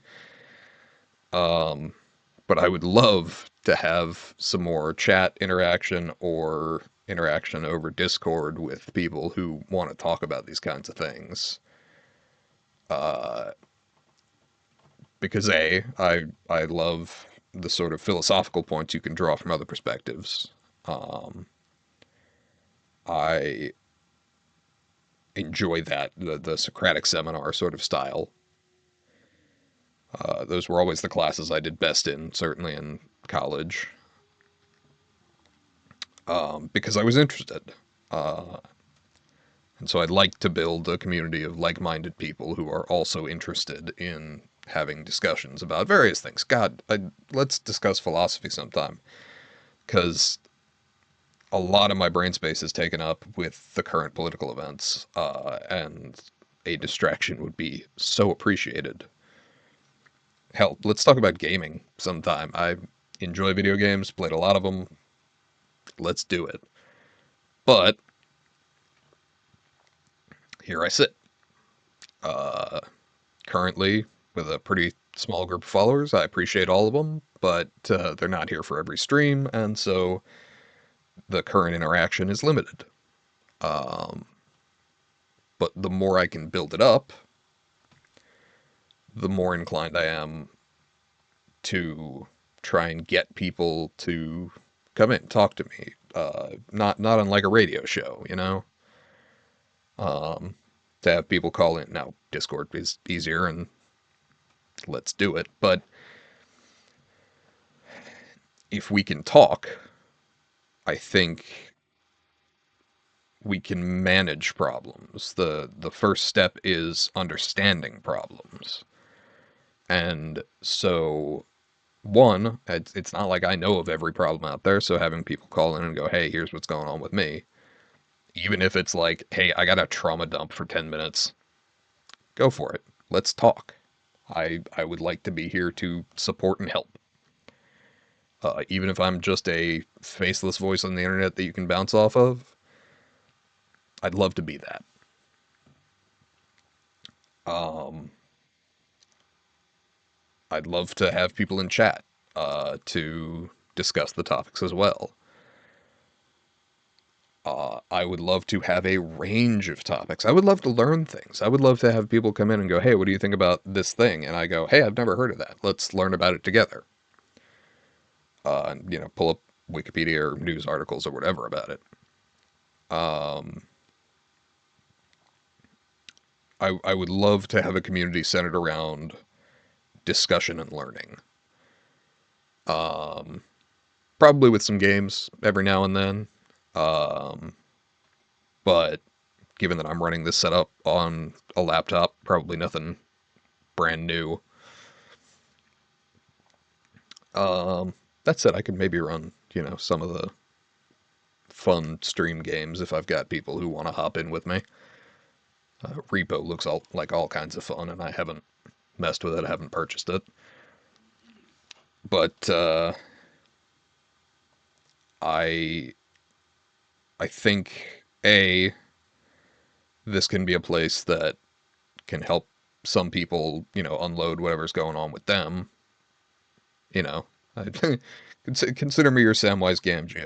I'll try and help share the load. Um,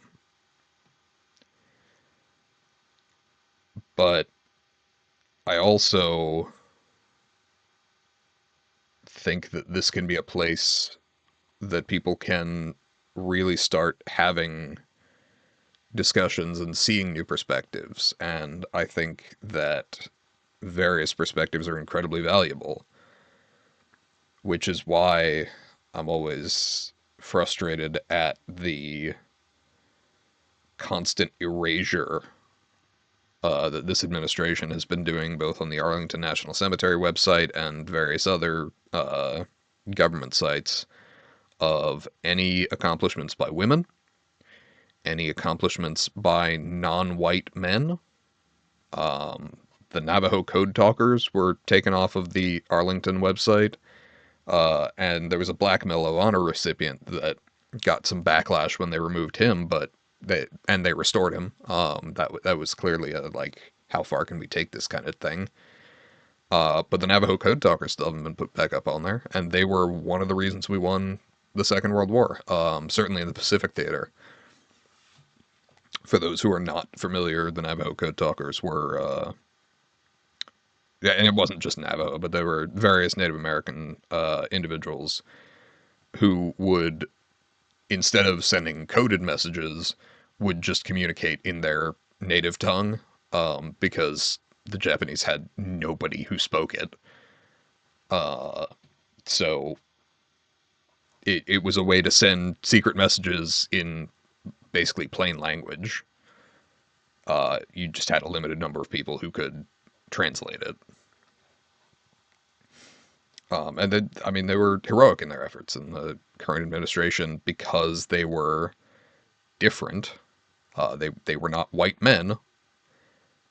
They were removed. And the when the Black Medal of Honor recipient was removed, they reclassified the URL to say DEI medal, which is where I say, DEI is the conservative catch-all currently for whatever slur they would be using otherwise. Um, be that a racial slur, a homophobic slur, a misogynistic slur. DEI is the current thing. And I I'm just so for diversity. And I mean, I grew up, 30, 45 minutes outside of DC. Uh, I went through a pretty racially diverse schooling, but nothing like my sister, who's 5 years younger, went through. Like way, way more. To the degree that I made the joke at her high school graduation, like as they were reading off the names, like 5 years ago, it could have been an SNL sketch to have all of those super racially diverse names.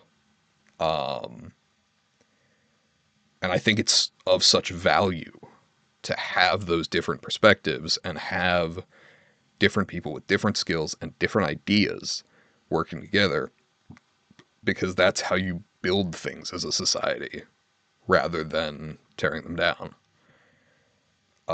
And choosing not only not to acknowledge but to actively erase the accomplishments of anybody who was not white and male and straight, but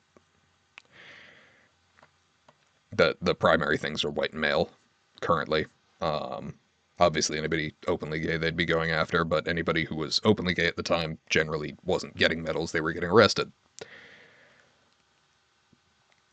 Um,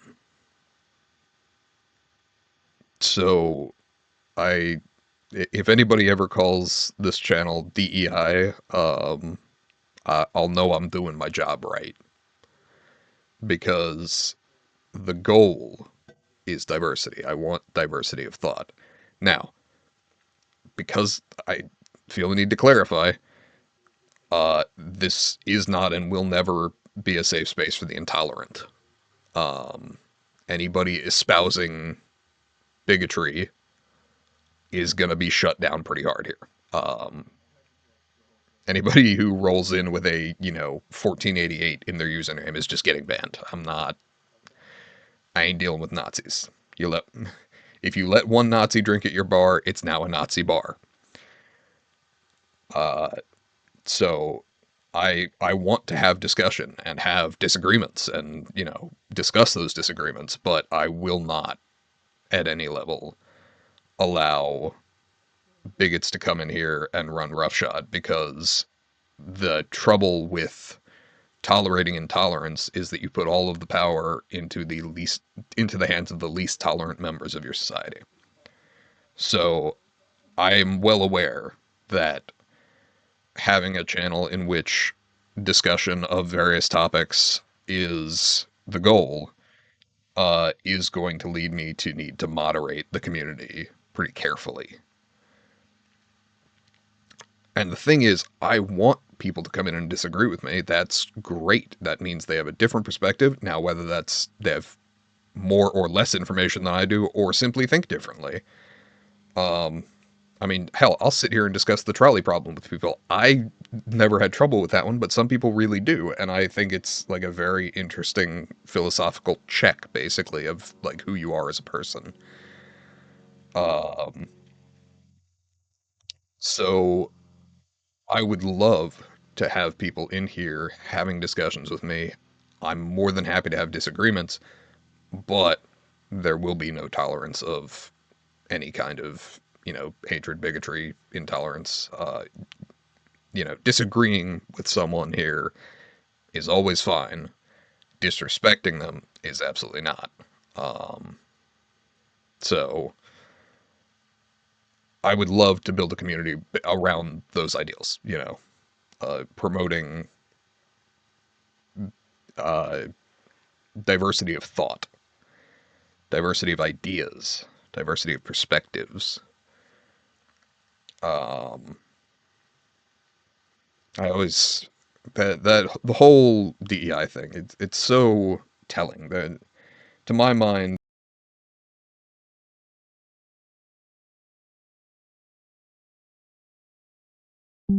Apologies, my microphone is continuing not to cooperate. Um,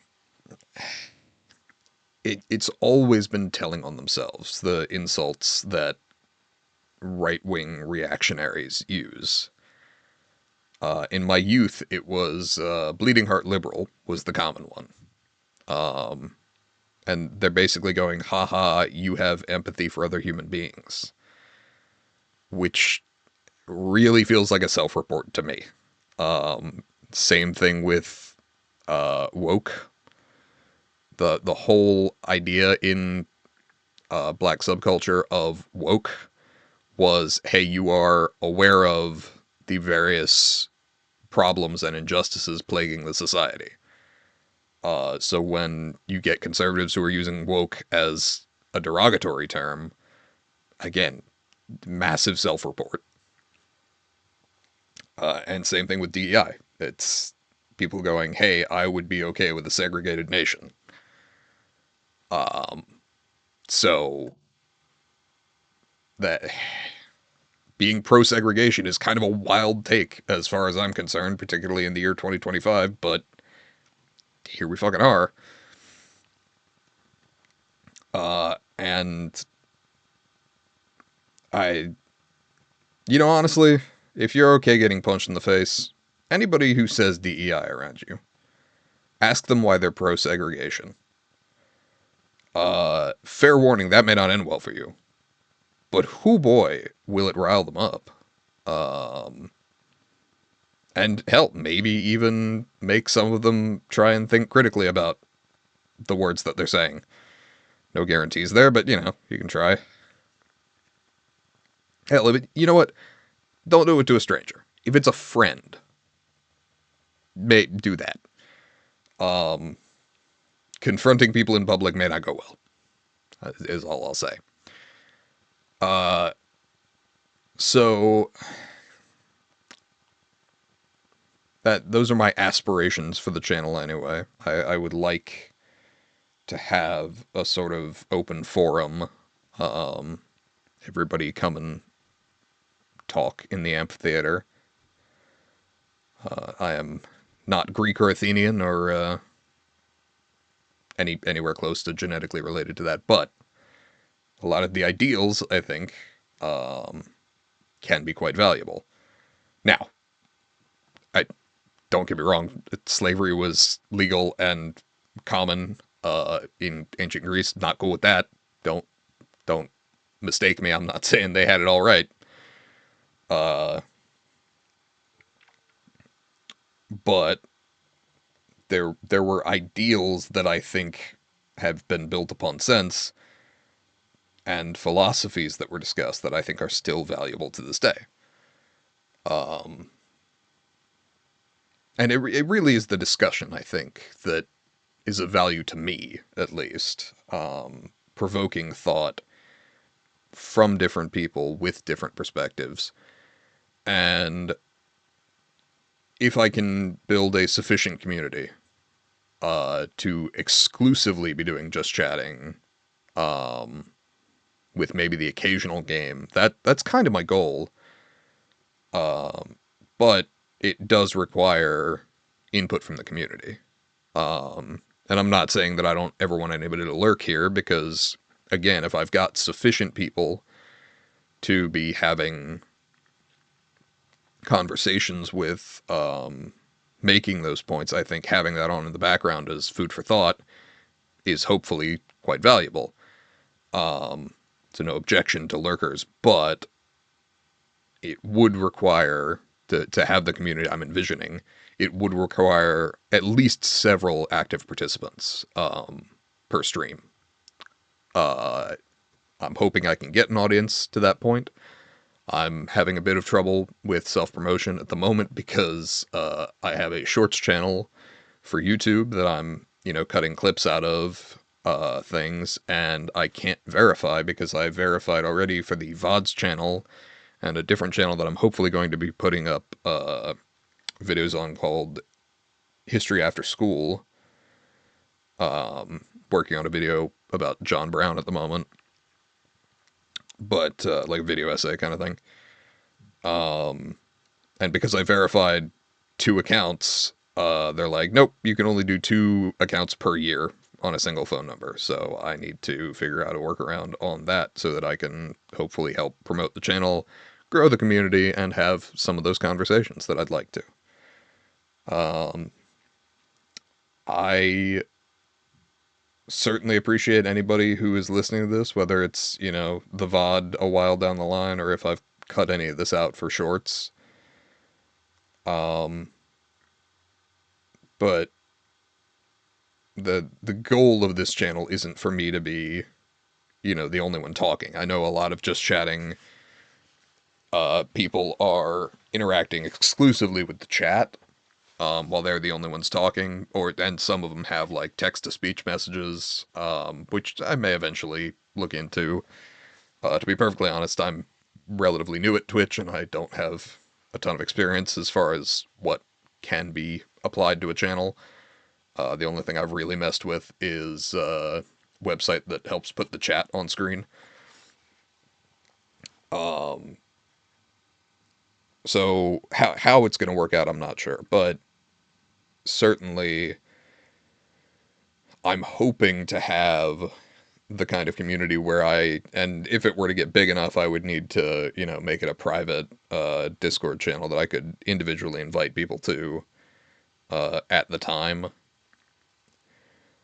But I'd like to have those sorts of discussions with Discord active so that people can respond in real time rather than having to type out a comment and then I get back to it 30 seconds later.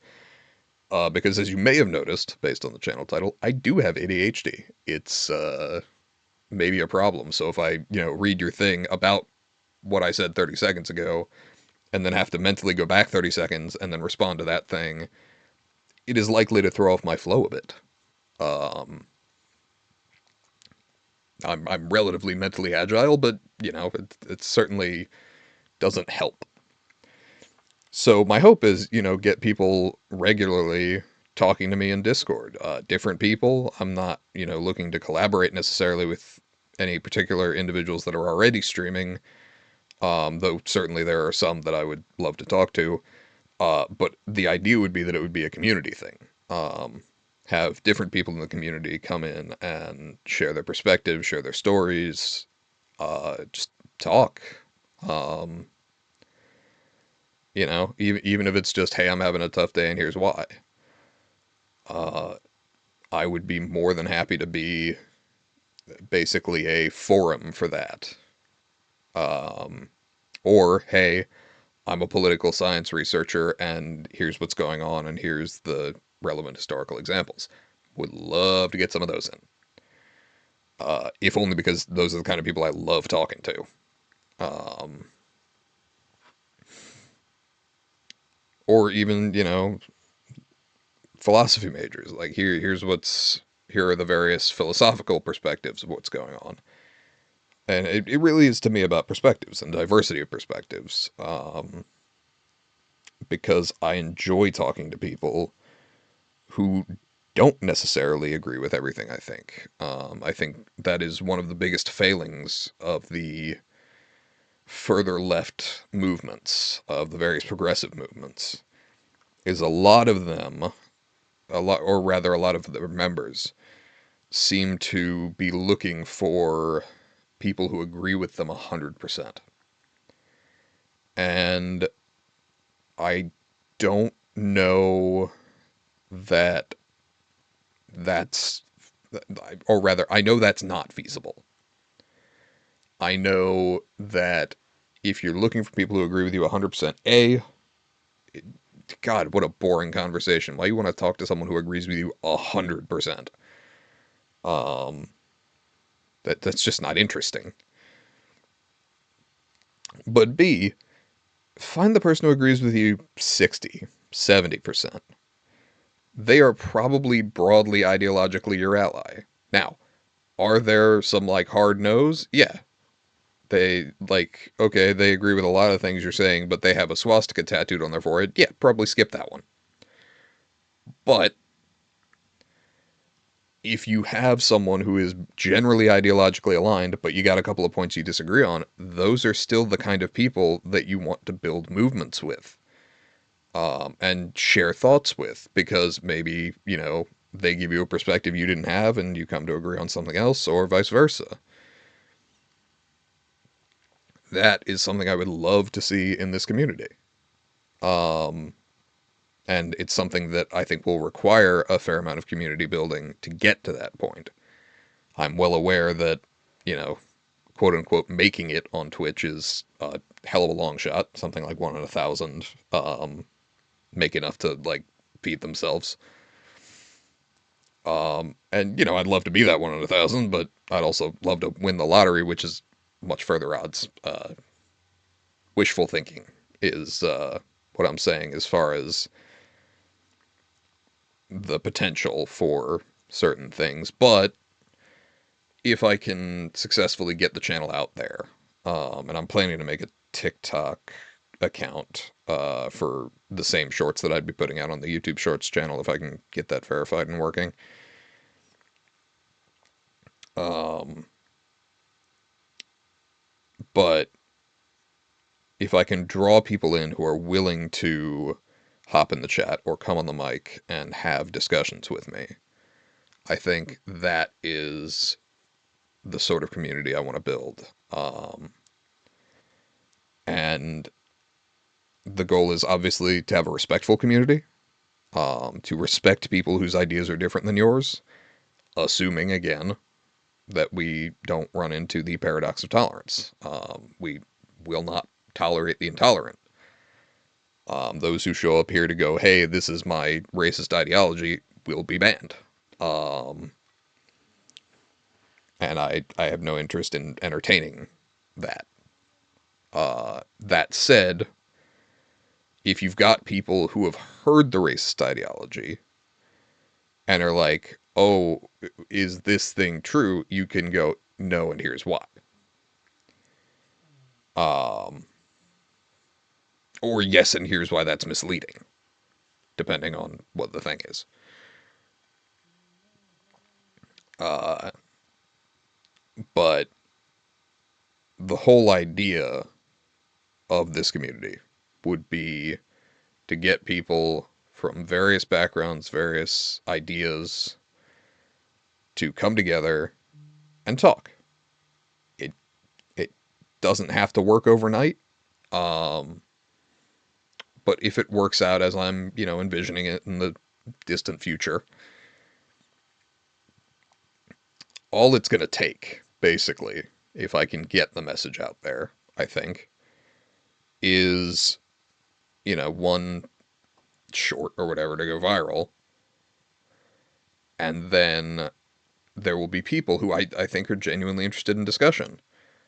Um, are there a lot of people who are stuck in their ways? 100%. But there are 8 billion people on this planet. If I can get 1,000 of them here who are interested in discussing, things with each other, that's great. I don't need to sit here and be the place for everybody to go. I have no plans to be XQC, I wouldn't want to be, my God. A, far too many kids. This is a channel that I'm generally gonna say is for adult discussion back and forth. Not even necessarily because I want no kids here. I just don't want kids interacting and making it clear that they're kids. If, someone shows up and is, 16 and is lurking, that's fine. If they want to watch and gain perspective. But my goal is to basically have it be 18 plus, just because I don't want the responsibility of having, a kid reveal themselves to be a kid and then someone else messages them and something bad happens. I don't want to be the one who is at least quasi responsible for that kind of thing. I don't want to have kids in here. I would prefer to have people who are at least legally adults and here to discuss more complex topics. Uh, I also have no interest in doing React content, much as, clearly that works for XQC. I I would like to have a chat that I can read, um, not, flying by at lightning speed, even in slow mode. Uh, I would like to interact with that chat. I would like to interact with individuals on Discord. So, it, I hope that my goals are not delusions of grandeur. Um, I don't think so. I find myself to be a pretty, you know, logic and reason based person. I understand the statistical odds are not in my favor. But if I can get even a small community together to discuss their ideas, I will feel as though I've succeeded. Now, if I can make it successful enough that I can fucking eat and pay rent with it, hooray. But for now, I anybody who follows helps me get towards affiliate. Anybody who views, there is a minimum concurrent viewer count to get there. And I appreciate anybody who's willing to be here. Again, if you want to lurk and listen to me talk, that's perfectly fine. But anybody who's willing to participate and talk in either the chat or the voice chat, I'd appreciate. I mean, God knows, if nothing else, I could use someone to talk to. But I think a lot of people are in that same boat where they feel sort of socially isolated. They don't feel that they can unload their problems. And if I can be the stranger on the internet onto whom some people, go, hey, I'm having a bad week. Here's what's going on.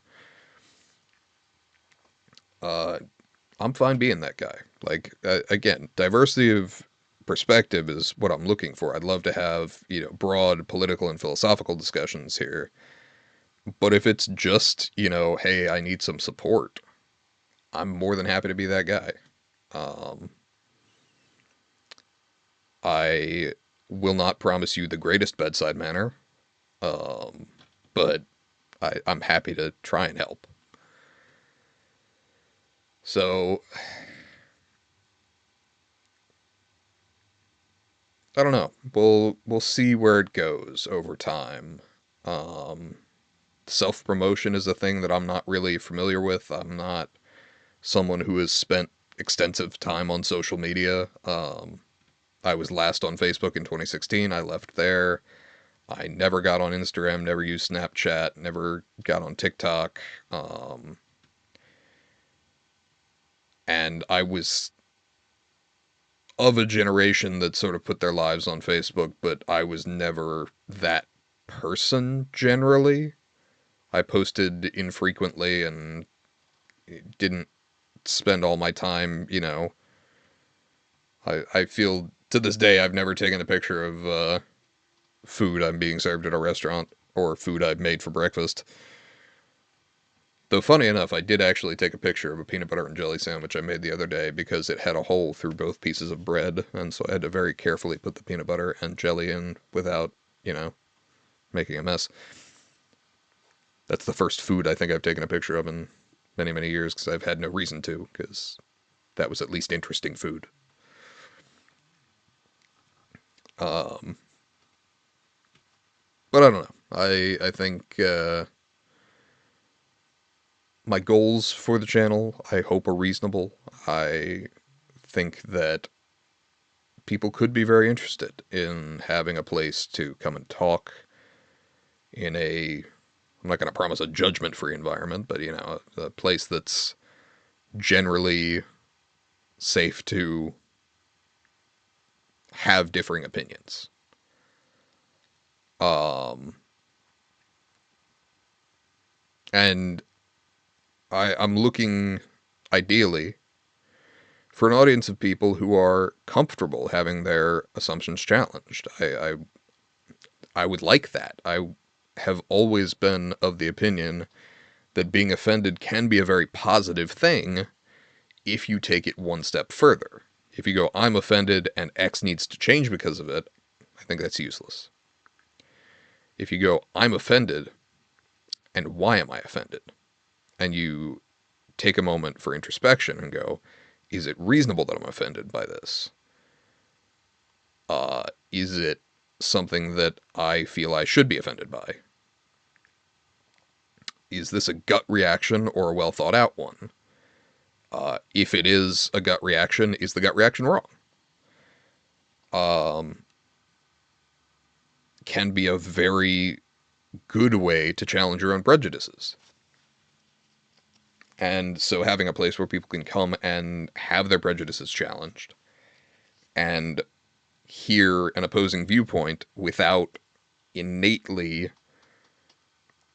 having that turn them off, I would ideally like to build a community that can do that.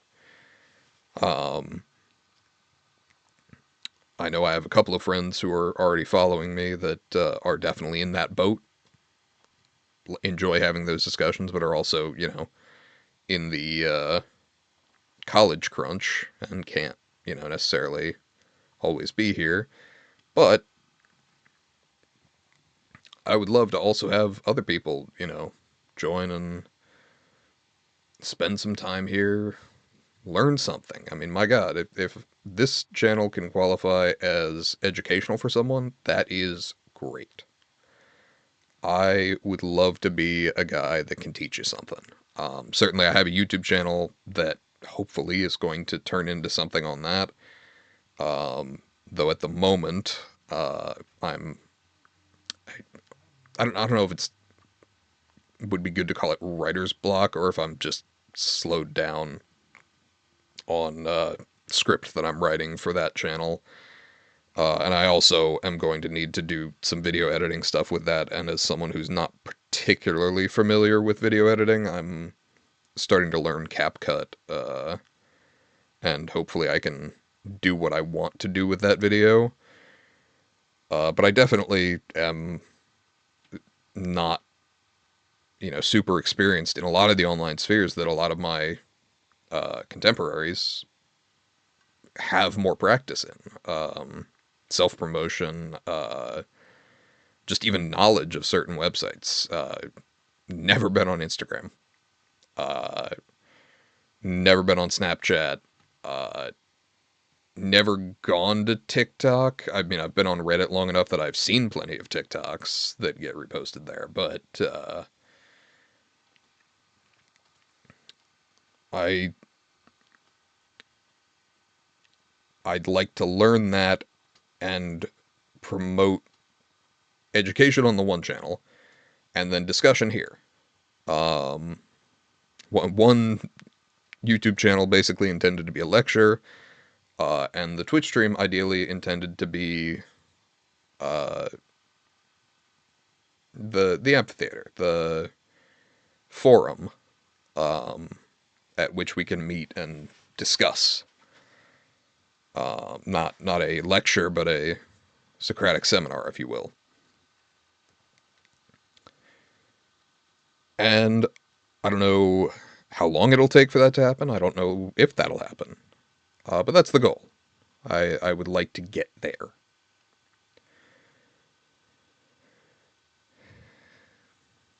Anybody watching this in the future, hopefully there's a link right below where you can come and talk on the streams. But at the moment, I am just starting to build an audience, and it's a slow process, to be sure. Um, I do laugh. Both of my parents have followed me on Twitch. My sister still hasn't. Despite the fact that I've been streaming for a couple of weeks, she just keeps not hopping on and pushing the follow button. So I'm, giving her shit about that on occasion. Just like, oh, so unsupportive. I should probably be nicer. She's a little sick right now. But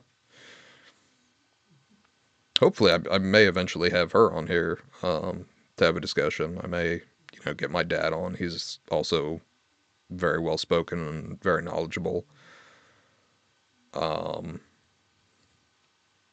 mom I could get on here for certain topical discussions, particularly she has a medical background that she's very knowledgeable about and could talk about things, but wouldn't necessarily be as interested in the broader philosophical or historical points that I tend to enjoy. Um, I don't know.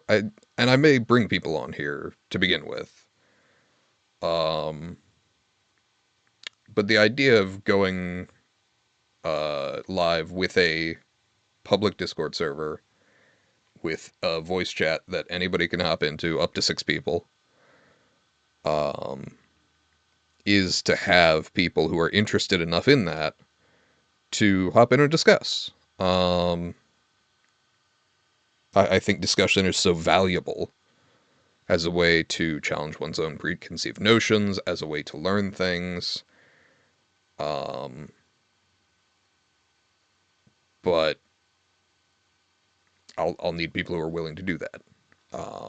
I can sit here and talk to myself for hours on end. That's partly the ADHD, and partly the D&D experience. But in the end, that's all I'm doing if I don't have engagement from a community that is interested in interacting.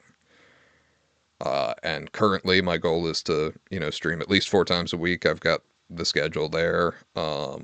If I start gaining traction, I may start streaming more. If I get to the point that I can support myself based on the streaming, be that through, Twitch subs or Patreon or whatever, ideally I start streaming more. And that would probably bump to like 5 days a week, possibly 6, depending. Um, at least one of them reserved for gaming, just because I want to have time to play games. But the rest, I mean, ideally, just chatting. Um, and that's really the goal, is chatting. Because I can sit here and talk, but that's just me yapping to an empty room. But if I get someone who is willing to chat with me, not just in the chat ideally, but also in the Discord, but also in the chat is valuable. And anybody who's willing to interact and share their thoughts or perspectives.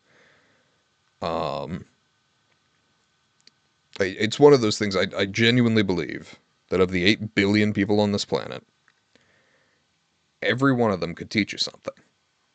It's not always something valuable, it's not always something you wanted to know, but everybody who isn't you can almost certainly teach you something that you didn't know. And if I can get a community that understands that and values that, the real trick is getting people to value it. Because sometimes and it's sort of an innate tribal instinct that humans have. When you look at someone and your brain classifies them as different or in the out group or whatever, it can be difficult to go, hey, that person may have something valuable to teach me. Um, but the whole idea of the Discord channel being open is you're not seeing faces, you're hearing voices. And the only thing that could conceivably mentally put someone in an out group is an accent. But we also have the potential to,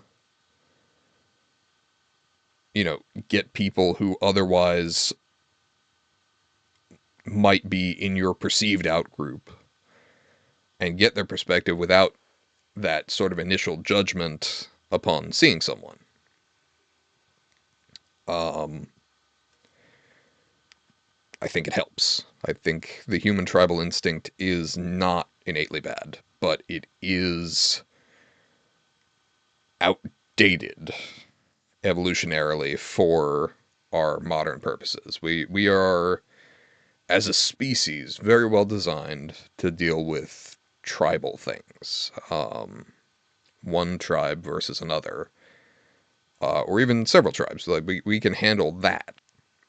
But to read global news about Azerbaijan calling a ceasefire against the Armenians now that they've taken over the Nagorno-Karabakh region, like, yeah, you can sit there and feel bad for the Armenians, but what can you do? I mean, there's not a lot going on that, like, you could conceivably have done to help the Armenians in the past 100 years, unless you happen to be in Armenia. You can hear about, human trafficking in Malaysia. And it's like, okay, great. What do I do about that? Nothing. We're not built to understand these sort of global scale problems. We're built to see, our in group and our out group, and the negative influence that can have on human thought is very clear.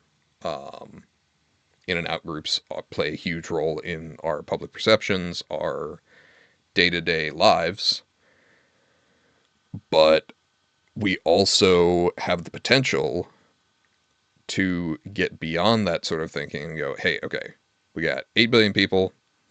What do we got in common? 100% of us are human. We're also 100% uh, basically capable of interacting with each other. We're incredibly social creatures. Also, every single person on Earth is 98% chimpanzee. That doesn't actually factor into my point about social groups, but good lord, are we really closely genetically related to them? Um, and when you see chimpanzee behavior occasionally, you're like, yeah, that tracks. But the idea is we're very social creatures, and I think that while we can see the negative impact that the sort of like spread of misinformation and the rise in like unsustainable beauty standards and the AI taking our jobs. Not really, because right now, people need to review the AI because the AI is not good enough to actually take our jobs yet, but we're getting there. Potentially, eventually in the future. But we exist at a time when, so long as someone's got an internet connection, which is not, 100% guaranteed globally, we're not there. But more and more of the global population have access to the internet. And at that point, the only thing separating us as human beings is language. Um, and currently, I feel relatively lucky to have grown up knowing English. That's used the world round for aviation. It's used in a lot of markets. It's um, one of those. I mean, going to Europe, like even if you're in Germany, Switzerland, whatever, everybody speaks English, more or less. It's not 100%, but like generally speaking, you're not going to run into trouble in most of Europe speaking English, and only English. But I mean, I try. I spent 3 years trying to learn German. Kind of fell off because that was in high school, and I haven't really kept up with it. I still know some, but don't use it often. And language is generally a use it or lose it kind of thing. You got to keep using those neural pathways, or you don't keep them. And I'm, continuing to try to learn Russian. Um, because I think it's genuinely valuable. It allows you to connect to other people. Now, why German and Russian? Hey, Jeremy, idiot, you live, an hour, 30 to 45 minutes out of DC, um, in a heavily Hispanic area. Could you not have taken Spanish? Well, yes, but you see, I am a fool who can't roll his R's, and because I couldn't roll my R's, I was like, well, I don't want to go into learning a language knowing that I effectively have a speech impediment. And instead of going into an easier to learn language that more people around me are going to speak, I went with German and Russian. So, no idea. Um, at some point, I really probably should try and learn Spanish. I've got, some stuff that I picked up here and there, and certainly picked up some when I was working or volunteering as an EMT in a 80% Hispanic area, or 80% Spanish speaking at least. Um, but you know, definitely could have made a better choice in high school for language that I learned, and probably in college. But honestly, I enjoy Russian, and learning a different alphabet was kind of fun. Um, and also, it was weirdly relevant because I started taking Russian like a year before Russia invaded Ukraine. So all of those like combat footage videos and the videos from on the ground, I was suddenly able to understand. But that's the connection thing. I was always one of those people that, like, if you asked me, like, hey, what superpower would you pick? I always said teleportation. But if I had to pick like a non-magical one, the ability to understand every language was always the top of my list. Just because I think, again, discussion so valuable. And a lot of the time, the thing keeping you from connecting with someone very much like you is an inability to speak the same language.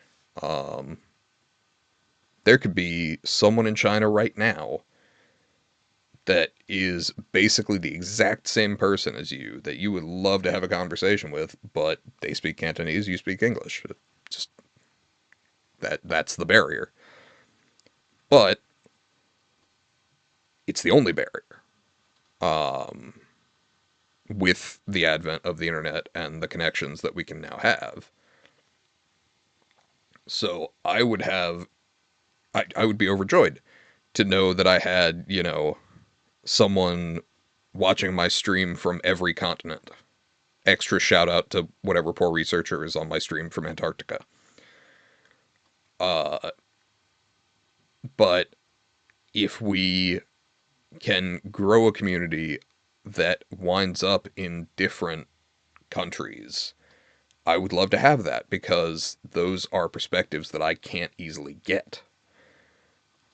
And so to have people that would be willing to come in and talk about their perspectives and their experiences would be great, I think, to spread that sort of information and perspective to people coming in to watch the stream. So if it is possible, I would love to build a huge diverse group of people that would like to have discussions with one another. Um,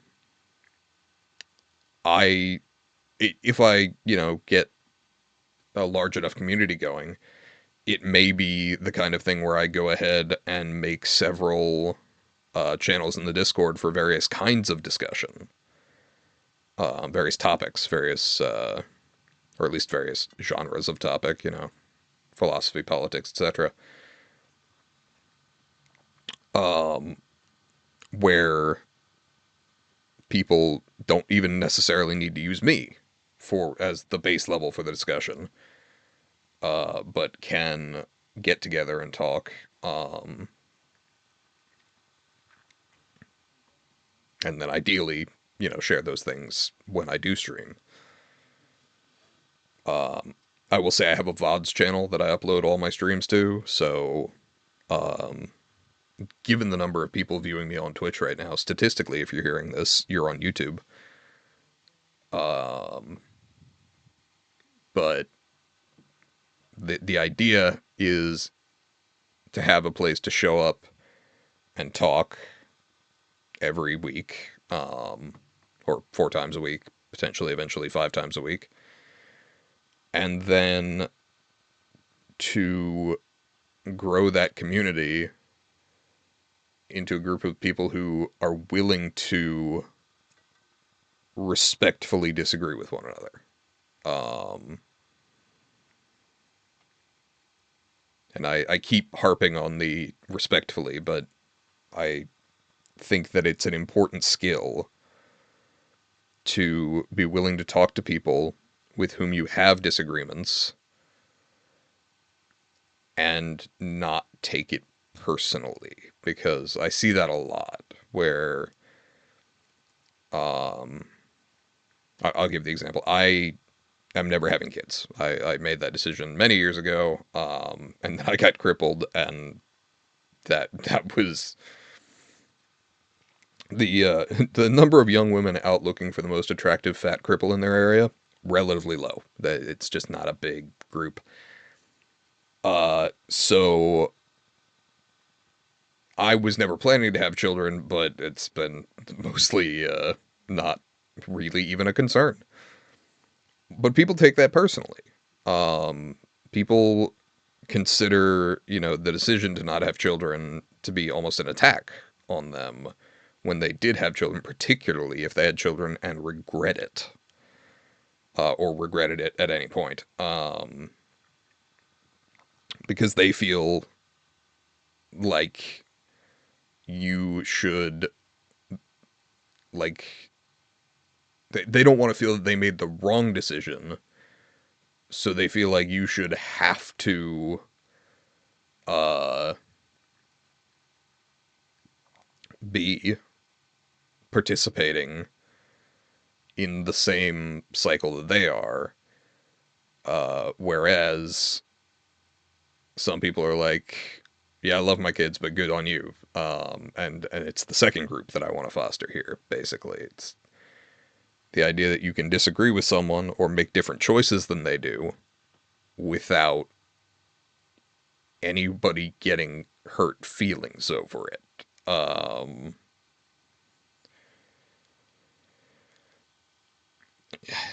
It's the goal, at least. I can't guarantee how other people are going to do, because that's kind of the whole idea of diversity, is people are going to do things differently and react differently.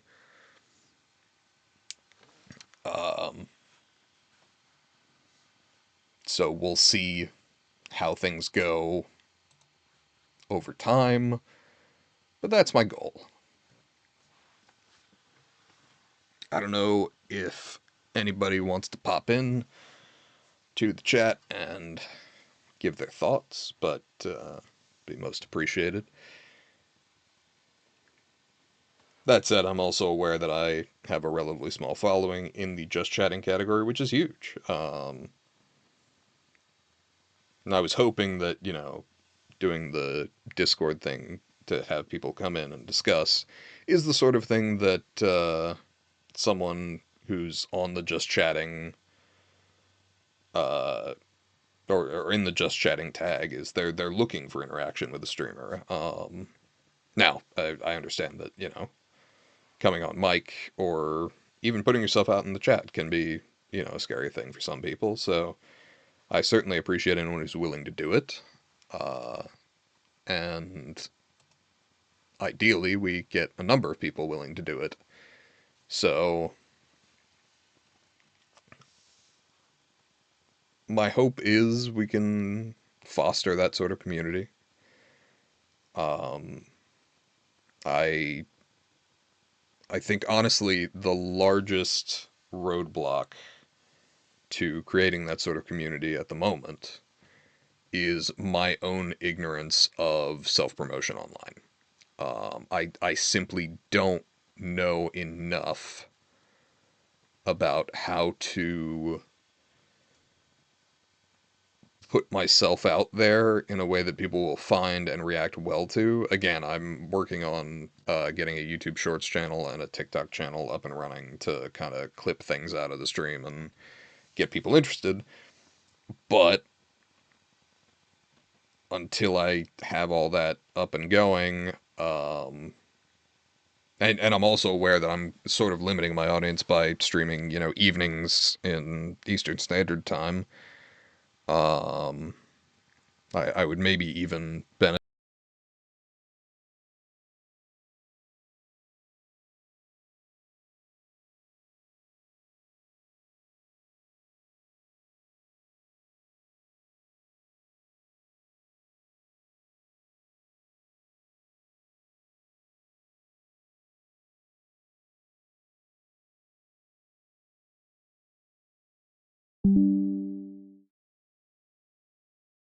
Microphone disconnected again, and I don't know when it did that. So, sorry, I was making a point about a stream schedule. My goal was to have, um, is to obviously like grow a diverse group of people. And I'm aware that my own ignorance of how to self promote online is limiting me, and I am aware that uh, my current stream schedule of evenings Eastern Standard Time is limiting me. So I may, particularly, I mean, this is a new channel. I'm certainly experimenting. I may start streaming at weirder times.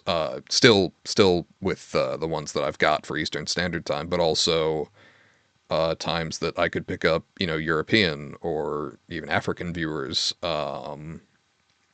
Assuming again English is the barrier there, where I don't have the capacity necessarily to engage with someone that doesn't speak English. But I also know English is spoken pretty heavily throughout Africa, also French, but I didn't take French because I am morally opposed to writing down an entire language and pronouncing only half of it. Um, and I think clip compilations like monthly things are good to get people to kind of be interested. So I don't know. I certainly have some experimentation to do to grow, to foster a community. Um, and I keep coming back to that, but it really is the goal is to have a community of people. And a lot of people are looking for a community of like-minded people. I would very much like a community of uh, diversely minded people. Now, again, no tolerance for the intolerant. But other than that, I'd really like, shared perspectives, various topics. Um, so it'll be interesting to see if I can get that to take off, whether TikTok helps, whether YouTube helps, whether I can. I mean, there is uh, skill and effort that go into making something like this, but there is a not inconsiderable uh, sort of luck-based thing where, someone clipping you and putting it up on Reddit where it gets like a million things or views or, going up on TikTok as a clip are some of the quickest ways to blow up. And I, again, just don't know enough about the sort of online environment and self-promotion to really have a grasp on how to do that well. Um, and as I said, that this is a community that I wish to be inclusive of various perspectives, but also I'm not, aiming for kids, so I don't want that to be an issue. So I also want to be careful of how I promote, um, whether that's, just putting 18 plus on the Discord and the channel or what. So I am. I have ideas. I don't know how many of them are going to work out. I don't know to what degree I can reasonably execute upon them, but certainly I plan to put the effort in. Currently, I've talked about the channel getting to the point that it could be sustaining, at least for me. Um, I'm currently, and this was a recommendation that I saw from a VTuber called Giga, who said, like, if you're getting into streaming, treat it as a serious hobby. Don't anticipate that you'll make any money from it because statistically you won't. So that's the mentality I'm trying to keep. Being open to the possibility of it becoming a whole thing and blowing up, but also being more than willing to, you know, treat it as a hobby, have a regular time that I show up and have people join me. I'd love to make affiliate and hell eventually partner, but I'm also well aware that the odds are stacked against me on that one. And the Twitch is terrible for discoverability, so I need to put the effort into, shorts on YouTube, clips on TikTok, and see if I can get people in here who are interested in being involved in that sort of community. Um, and I talk about community, I mentioned Giga. Giga is one who has made a very excellent, also 18 plus community. Does a lot of just chatting. Doesn't have other people on mic, but does a fair amount of just chatting stuff. Um, and I think does it well. So I certainly think that there are good lessons to be taken from that. But I also certainly don't have the kind of support that Giga has, being part of a agency and all that. But so right now, working on it all myself. Don't get me wrong, I'm not opposed to the idea of having a huge community blow up overnight, and um, though God, I'm aware that that would be so much moderation work in the short term. But I'm not opposed to having it blow up overnight and have a bunch of people come in and have it turn into its own whole self-sustaining thing.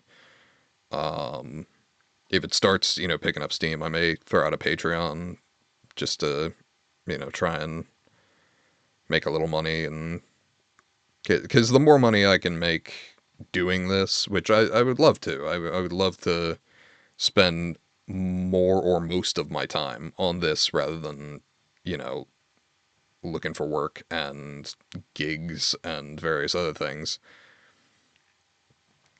Um, because I gotta tell you, being physically disabled when you go in for a job interview is definitely not always a thing that gets you hired. Um, it's not. I'm sure it's not the only thing, but I don't think that's helped my chances. Um,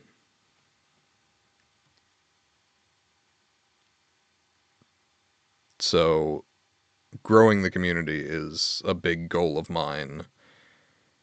Um, and that there are other streamers that I watch that I know basically are like happy with where the community's at. Um, they're like, I've got X amount of people. It's great, but I don't need more. Like it's enough to pay the bills, and I would love to at least meet an equilibrium like that. Again, I'm not trying to be the biggest streamer on the platform, and I think the fact that I'm willing to discuss political topics without censoring myself for the purpose of appealing to the broadest audience slash advertisers is not going to get me a ton of sponsorships. Um, so how money may begin to work if I grow and have that possibility uh, is kind of a thought on the horizon. Like, if that happens, great, but I don't have plans for it really. At the moment, I'm more than happy to hop in here and hopefully just have a decent conversation with some people. Uh, if that turns into something else, that would be great. I would love it. But I am aware that basically everything, every bit of entertainment is seeking to take up your time, whether that's, doing your dailies in a game or, keeping up with one thing or another. I mean, I'll tell you my current thing that I quote unquote have daily things for is every day, usually just after midnight, I will do a few lessons on Duolingo, keep my streak going, and then I will go to the New York Times puzzle section and do Wordle, the mini connections and strands, and then there's an Xbox point system thing that you can do that on Game Pass you can gather up points, and then when you get enough you can get like a free month of Game Pass. So I tend to fiddle with that because you can do it pretty easily, and it takes pretty little input. But my point is that all takes up time, and all manner of entertainment is out there, looking to take up your time. And people have a couple of friends have asked if I'm looking for this to be edutainment, and I'm like, well, theoretically, yes. um, but I don't want to call it just educational, and I don't want to call it just entertainment. So I think edutainment is not a portmanteau I'd like to use, but it's probably not inaccurate for what I'm looking to have. But I never want it to feel like a lecture here. It's exactly what I'm aiming for on the YouTube channel with various videos of historical figures and events. But again, that's currently in the works, but I don't have it done, or at least I don't have the first video done.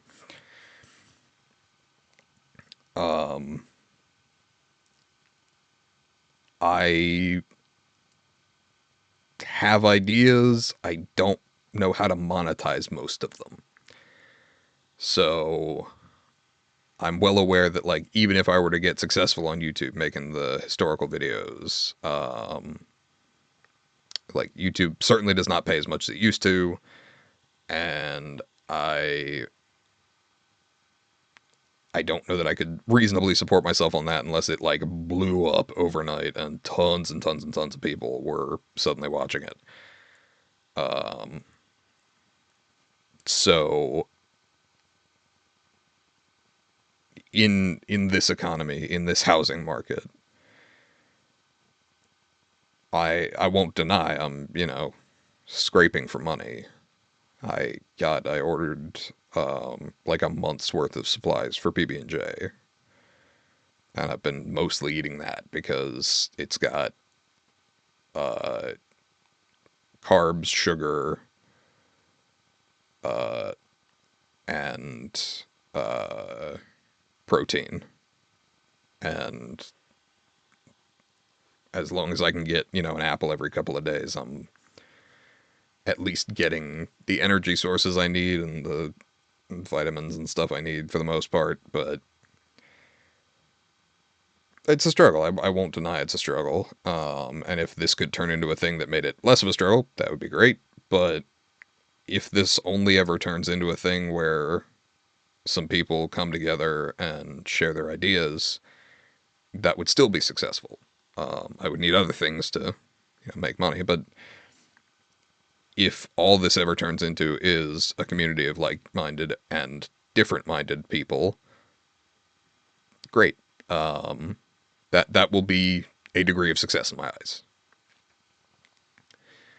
I don't know how much I can devote time to it, but again, the idea of treating it as a serious hobby. I have a goal to be here when my streams are scheduled every week, every day that they're scheduled, um, and to be a consistent voice, if not uh, an omnipresent one.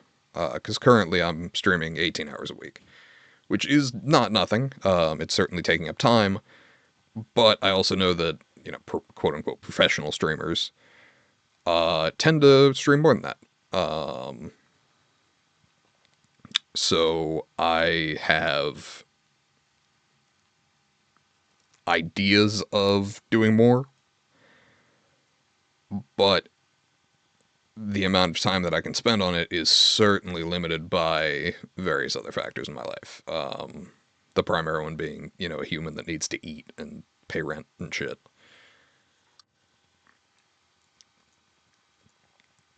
Um, I don't know. I think I've expressed my thoughts at least as far as what I'd like the community to turn into. Uh, and hey, it may go different. It may turn into a different creature entirely than I intend. That's kind of the risk and also great thing about involving other people is you may get results you didn't anticipate. Um, I apologize for my umming, incidentally. I do that less when I've got someone to bounce off of, but I'm pretty much dancing with myself here.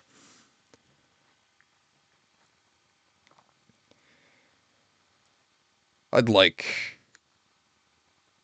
a lot of things. God, win one of those $1 billion lottos. Then I could stream all the time. Wouldn't matter. Do some philanthropy. Also, if that ever happens, probably from a country in Europe. Um, but I have lots of ideas, always have, but the implementation is the current thing I'm struggling with. Also, the USB port that keeps shutting off on my microphone and disconnecting it, I am struggling with that. I have spent literally an hour and a half, maybe 2 hours, Googling things and altering things on my computer to make that stop happening, and it keeps happening. So I don't know how to fight that. I mean, hell, if my community right now became one person who knew how to fix that shit, great. But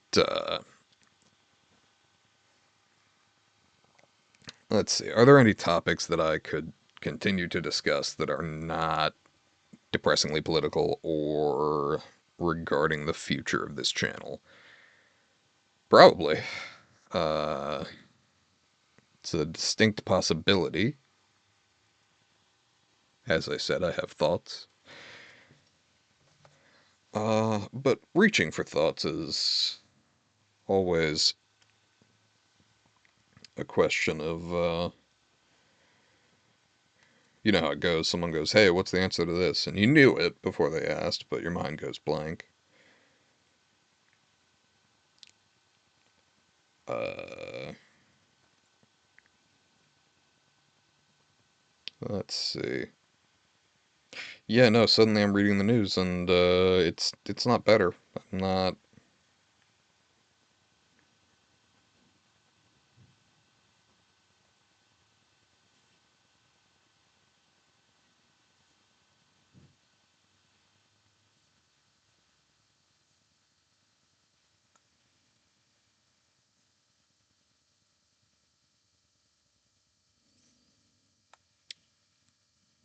Uh, yeah, more and more news, more and more depressing.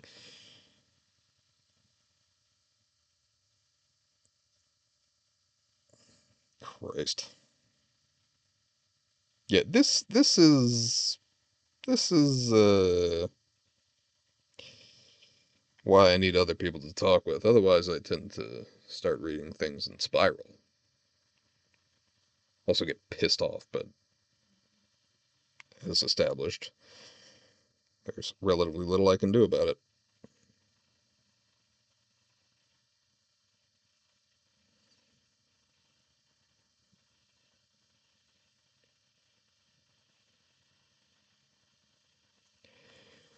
Ah, well. Um, let's see. I have been just chatting, quote unquote, for 3 hours. I've banned a bot from chat, but I don't know that that really qualifies as a ton of interaction. I might honestly hop into a game, just because, you know, nobody's biting. I don't have, I'd love to have a conversation with someone, but, barring that, I may, just play a game, talk through, what I'm doing. Maybe run a little Slay the Spire with, Ironclad. Um, I don't know. I really have,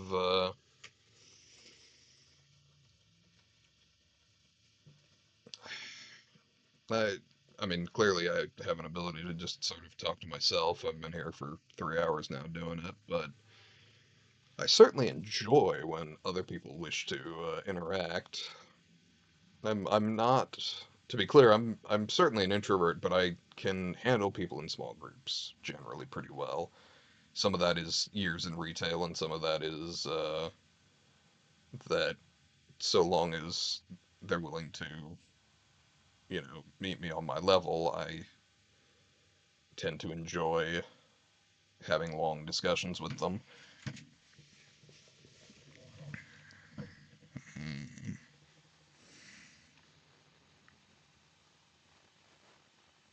Oh, got it. Sorry, that thing popped up on Discord and I had to double check. It is unrelated to my stream and what's going on.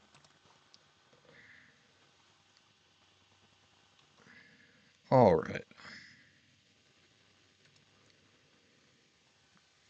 So, you know, should you be seeing this, hours, days, months, years from when it gets uploaded to YouTube? Hopefully, I'm still here, I'm still streaming, and if you've got thoughts and wish to share them, come on down. I welcome you. I would like to see you and have, I mean, discuss pretty much whatever with you. I'd like to sit here and have a conversation about something that you care about in your life, whether that is politics, whether that is, a philosophy that you are interested in, whether that is a TV show you're interested in. I mean, whatever, movies. Happy to talk. Video games. And honestly, I would love some of the escapist stuff. Get involved in. Uh, Sorry, my microphone shifted. Get talking about something that allows me to not think about the real world for a little while, because frankly, the real world kind of fucking blows on occasion. I don't know if you've noticed. Um,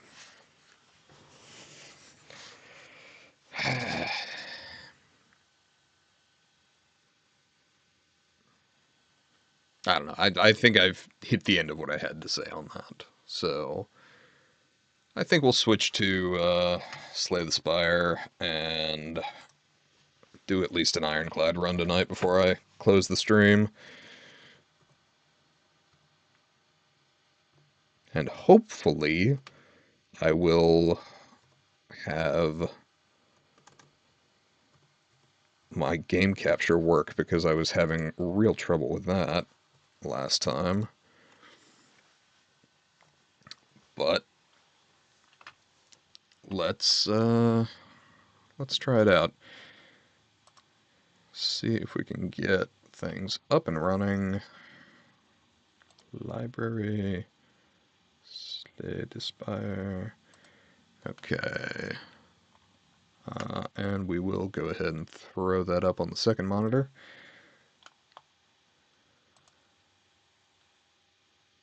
Just Slay the Spire. We're not going to mess with mods today.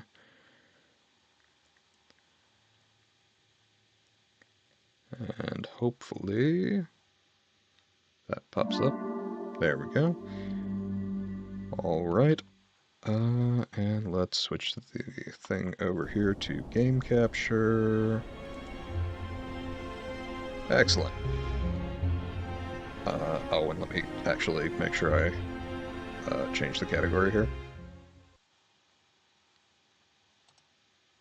Okay, cool.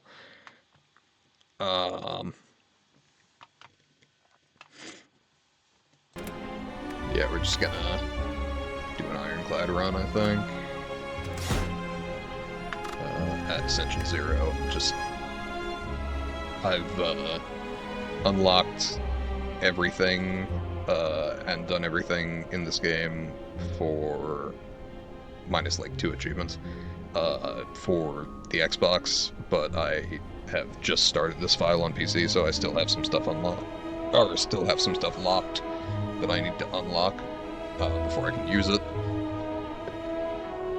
So I will be doing that tonight with the Ironclad. We are going to try and defeat the Heart, but we will see how that goes. Okay, choose a card to obtain a random common relic, obtain a curse, choose a rare card to obtain. Do we have a shop almost immediately? Yeah, we do. So, I think we take a curse to obtain a rare card of my choice. Hopefully get something good, and then get rid of the curse at the shop. That, I think, will work. Okay. Demon form. I fucking love demon form. Feed is also really, really good, particularly floor 1. But demon form is some of the best scaling in the game. Now, granted, unless you have a way to up your energy, you do not. You may get your ass kicked trying to play it. But I really, really like it. It's probably not the most optimal card in the deck, because the goal is you want to, end fights fast. But I want it. Feed, though, is really, really good, especially early, and especially upgraded. I feel like I'm going to regret this, but I'm going to take feed. Alright. So we are going to... Where's the burning elite? Okay, there. And can I go... Okay, to elite path. Yes, so this, and this will take me through 2 elites. That will work just fine. Now I just need to not die.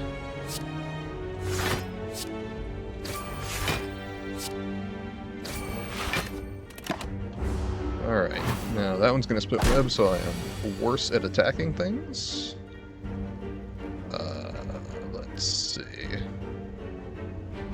I believe I can defend and then kill the front one.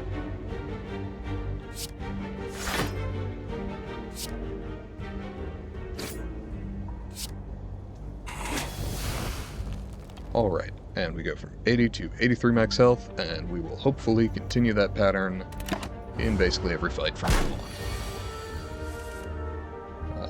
Let's see, what does that do? Lose HP equal to the number of cards in your hand. Ideally, we don't have to worry about... No, we do have to worry about that. That's a fucking problem. Because I don't have enough damage, because I'm weakened, to kill the louse this turn. We take these. That's actually, it doesn't matter because I heal per 6 at the end of the combat anyway. Yep, we're good. Shrug It Off is great. Pummel is great. Pummel I would absolutely be taking had I taken Demon Form. But I think Shrug It Off is... Ooh, Upgraded Armaments is also really good. But I think for the moment, having some card draw and better block is where I want to start. Let's see, floor 2, Jawworm. Shocking. Let's see. We have a block, and we can hit him twice, and then we take a hit to the face. Okay, not great, but that's fine.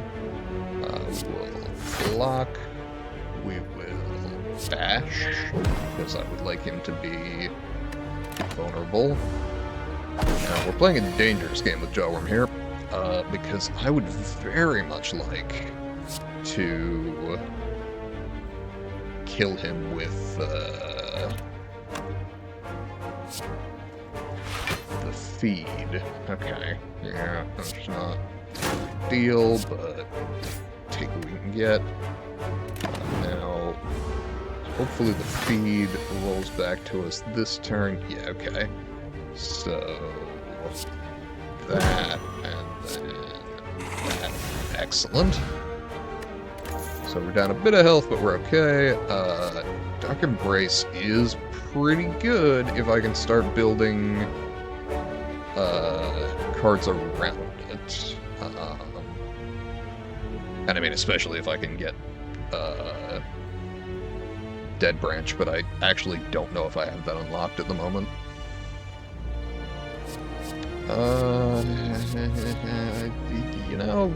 An early Dark Embrace could be good. I think we do that, and then we get rid of our curse at the merchant. God, I would love an Inflame. Armaments could be fun. Pommel Strike is valuable. Whetstone would be lovely. Especially because that might catch our feed, which would be nice. Do I need a Pommel Strike? I don't... Yeah, sure. More card draw. And I have no money, so goodbye, Mr. Merchant. Appreciate you being here. Let's see what we got. Oh, we're gonna hurt ourselves. Ow. But we got Question Card, which is fantastic. An extra option each time. One of the very few relics that would make me consider taking Busted Crown. Obtain Golden Idol. I would like more gold, so we are going to tank a huge hit to the face here, and take 21 damage. Could lose 6 max HP, but then I would lose out on what I just got with the feed. But I wouldn't lose any current HP, No, I want my max HP to go really high. I like seeing number go up. We're just gonna tank that, and then hopefully not die to the elite, because I did that. Gremlin Knob, surely no one's ever died to Gremlin Knob. He's not one of the nastier early encounters at all. Okay, take that. We are gonna hit him with a weak potion, because I would really prefer not to take this to the face. And I have absolutely no block cards, so that's cool. Okay, could have been worse. Let's see. Okay, any block cards are gonna just make him hit me harder. Let's see. Playing Powers doesn't. I can deal damage, but I would like to finish him with the feed. Fuck. We take 10 damage. Alright. Also concerned about having... Yeah, no block here. Bash, and Pommel Strike. And take 9 damage to the face. Could really use a Reaper in this deck. And some strength cards to really buff it up. Oh boy, we are taking 12 damage this turn because I got no way to block. Let's see. 12 damage. And then 13 damage. That is actually a problem. So we want to deal 13 plus 9 is 22. That will work.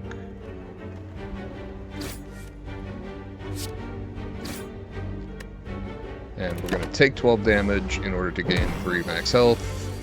Is that a great trade? Probably not, but chomp. I would also love a meat on the bone. But Gambling Chip is very good. Oh my god. We take another feed for damn sure. That may actually do great things for us. Alright. Get rid of that, get rid of that, get rid of that, get rid of that.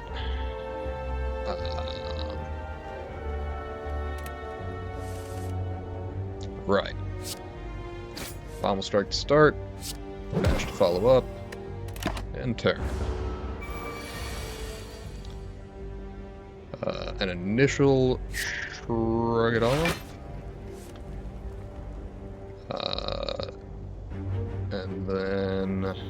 burn the first feed, hurting it, and then kill it with the second. We will bash for 8 damage and feed. Finish it off.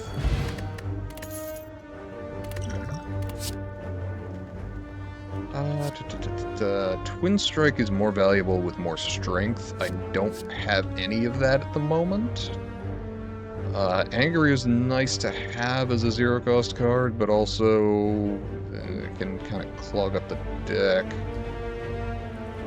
I've been having a little bit of block problems, so I guess let's shrug it off for now. Let's see. Thief. Okay. I do want a bit more than that. Okay. Shrug it off. Pump strike. Okay, we're gonna burn 1 feed because I want his health lower so he can't run away. We take 2 points of damage. We bash him in the face. Take 5 points of damage.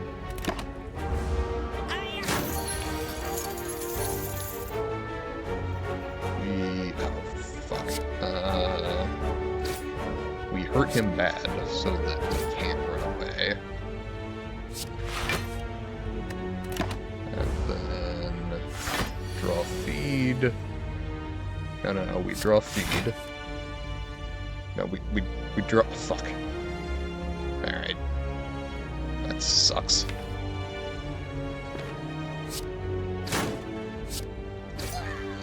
And we get our gold back. Okay, Whirlwind, again, phenomenal with some strength, which we do not have. Cleave is a nice crowd control option. Clothesline's alright, but I really prefer something like an uppercut. You know, honestly, I may just skip. How about an early Whirlwind? Whirlwind can be good if we build up either strength or energy later. Just because multiplication is stronger than addition, so... Okay. Tungsten Rod. 100%. That is extremely valuable. We will transform a card. I do not need this strike. I need a legendary card. No, okay, Shockwave's good though. Let's see, we're gonna hit a rest site right before the Burning Elite, I think. Probably rest, because I'm not in great shape, especially if I tank a bunch of hits to the face here.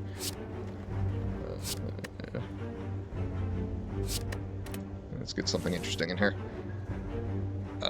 You know, Shockwave sounds great.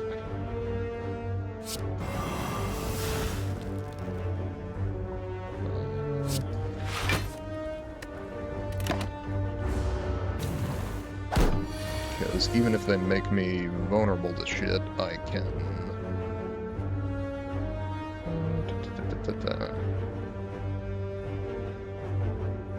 That'd be foolish.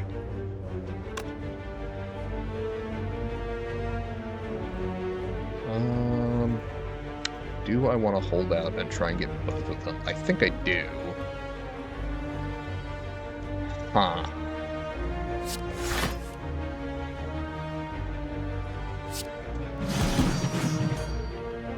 Okay.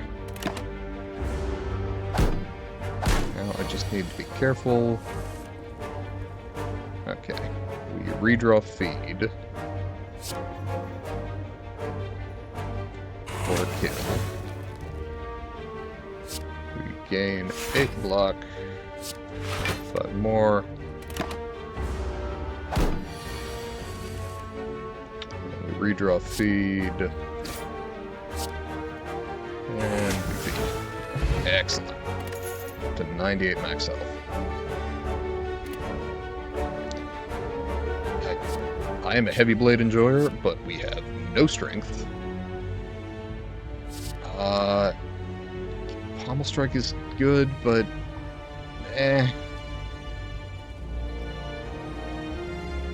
honestly, I need to just upgrade a Pommel Strike and I'll be in better shape. Because the draw 2 cards is vastly superior. Okay, I think I can afford to upgrade one of my feeds. We will learn if I was wrong when I get a regenerating Lagavulin in here. Oh no, okay. Additional max HP, that's honestly a minor inconvenience for the most part. That's hugely important in this fight though. Let's see. Don't need the strike, don't need the feeds at the moment. Could definitely use the defend, and I'm definitely playing Dark Embrace this turn because it is hugely valuable in this fight. Okay, so it is going to just be Dark Embrace. Defend this turn. Tank a little damage. Maybe using the block potion this coming turn. Alright. Okay, this will burn the artifact on the weak and then leave them all vulnerable, which is nice.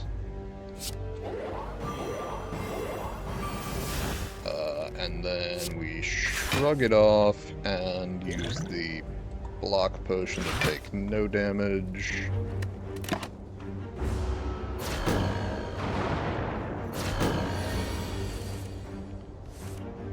Right. Now we can start doing work.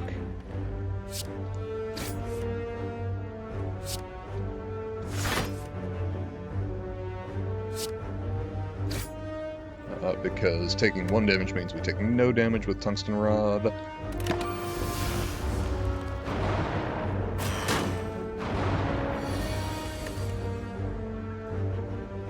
Alright. Let's see how much damage is that actually dealing. 18. If I can get him down... That'll only deal 9. That will deal 12? Okay. We're gonna take a hit to the face here just to get the feed off.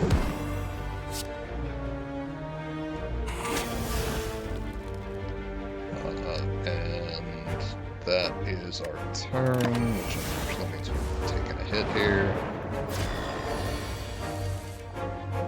Oh boy. There's nothing I can do about that. I'm gonna draw a bunch of cards this coming turn though.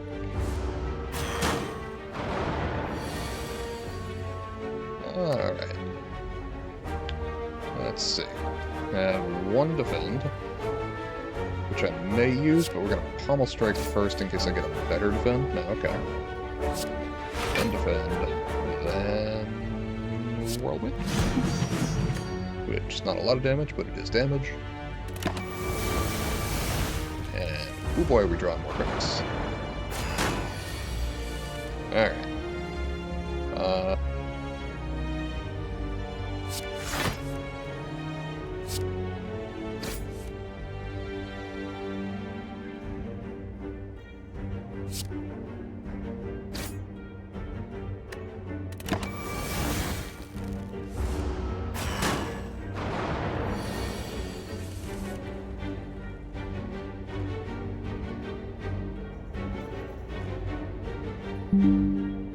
Okay, I've determined that it's every 45 minutes that my mic shuts off, and I still don't know why, but I have at least figured that much out.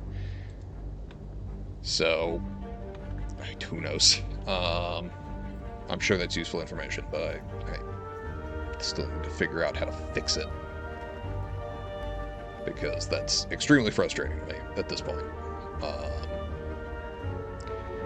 Alright. Where are we? We have that, we have a defend. No, we have a shrug it off, so we're good.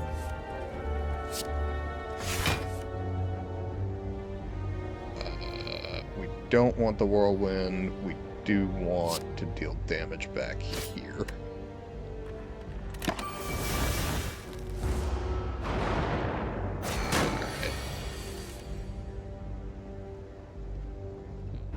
don't have the feed, so we're gonna pommel strike the one in the rear. Shrug it off. Strike the one in the rear. At some point we're gonna redraw that feed. There we are. And finish off that one. And shrug it off. And pommel strike. And now we can go to town on the last one without worrying about it. Alright.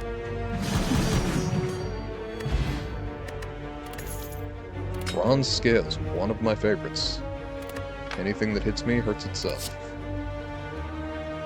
Blood for blood I'm down with. Rage I'm a huge fan of. You know, I think I want Rage. Ideally, we can upgrade that later, though I am getting rapidly into upgrade debt here. I want combat so that I can trigger feed. Let's see. Don't really need that as much. Let's see what else we can get. Alright. Pommel strike. Bash. That'll do. Now we get the hits coming. Alright. So we are weakened, but we can still block, alright. 2 blocks and a pommel strike will get me there. Alright.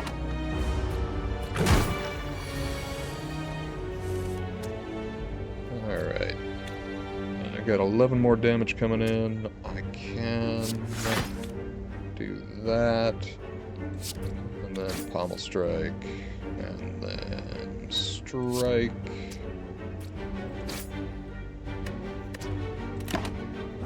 Now we are splitting a little heavier than I'd like, but that's alright. Let's see. 1 block, 1 bash.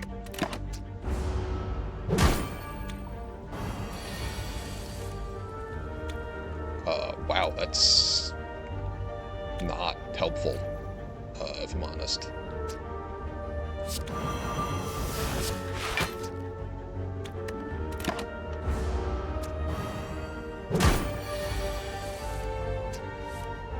Really ironic thing's gonna be if they kill themselves beating on me. Let's see. That's actually 11 damage. Plus 6 is 17. That's a number that sucks. But we also don't have a way to block here, so we're just gonna hope.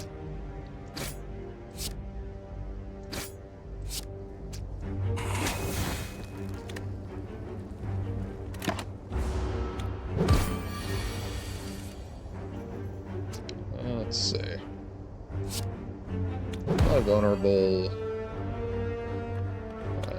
This will do like enough. Alright. Blessing of the Forge, I enjoy. Burning Pact has some potential here. Because with our Dark Embrace, Burning Pact is quite valuable.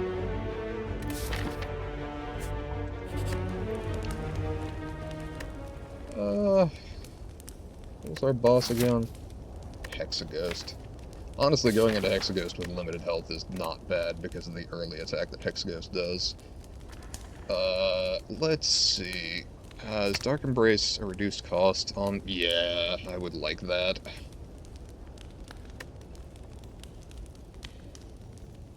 Do I want that more than I want the feed? I have 2 feeds. Yeah, it's fine.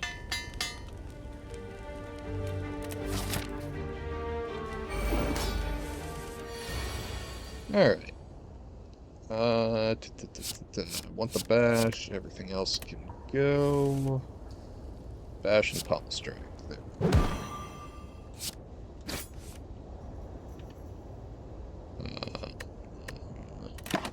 continue on. Turn to attack is generally pretty nasty. Unfortunately, I can blunt it a little bit here.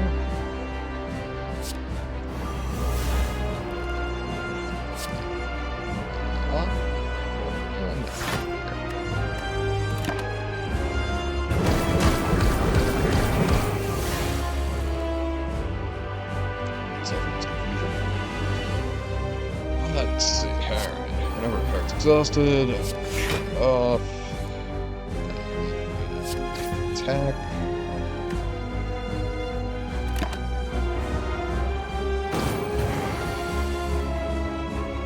Alright.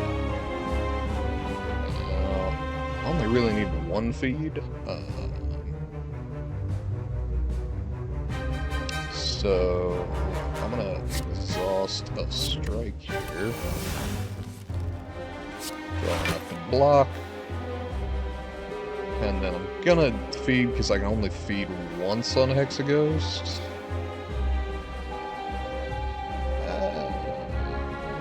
Yeah, while it's vulnerable.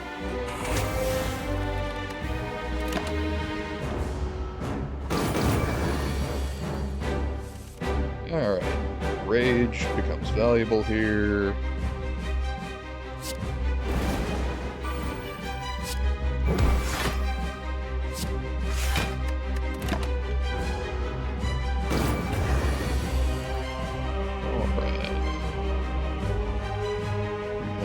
Pair of pommel strikes, that will do fine. Sadly, we've drawn a burn, which is not as helpful as it could be. Alright, 7 by 2. Can just block for 8 by 2, but there we are. Succeeded by doing absolutely no damage. Well, except the damage it dealt to itself. Let's see. That, and bash the pommel strike. And turn. And then, let's see, this is the 4x6 attack. We're gonna burning pack the burn, so I take the damage.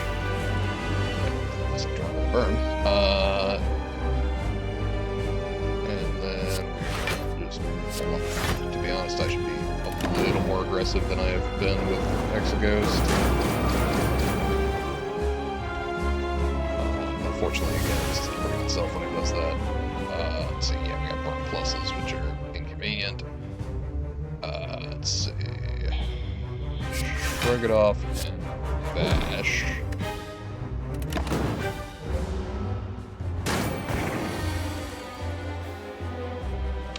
I think I'm gonna do that.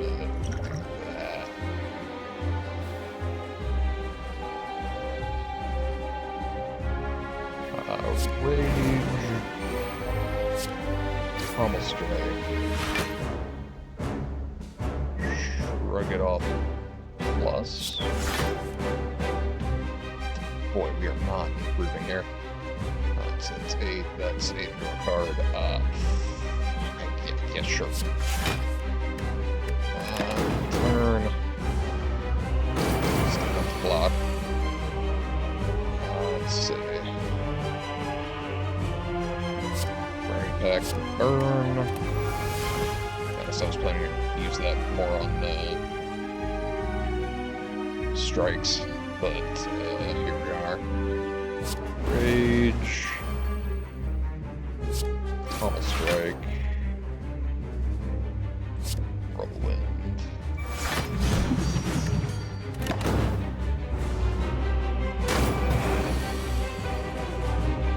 That sucks.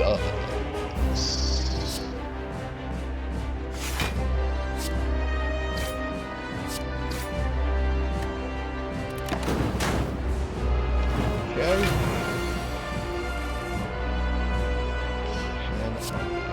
Bash. Shut it off.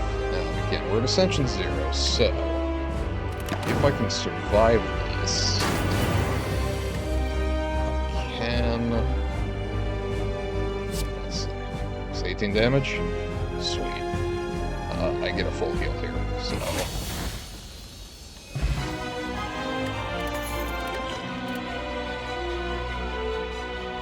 It'd be stupid to take another feed. That would be absurd.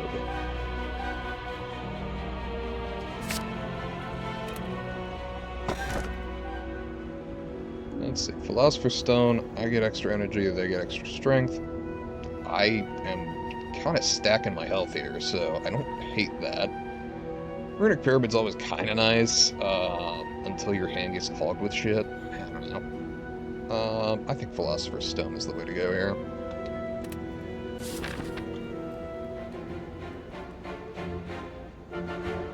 Alright. Ooh.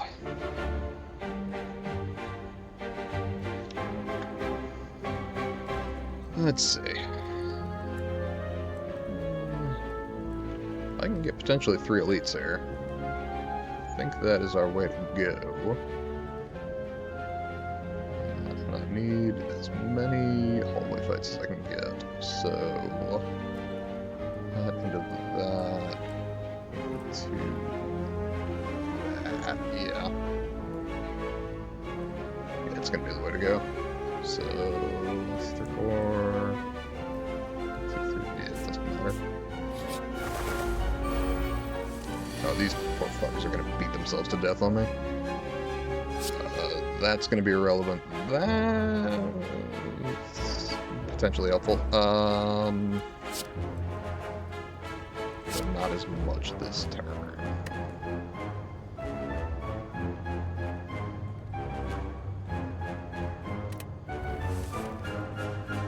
So, Shockwave and Whirlwind.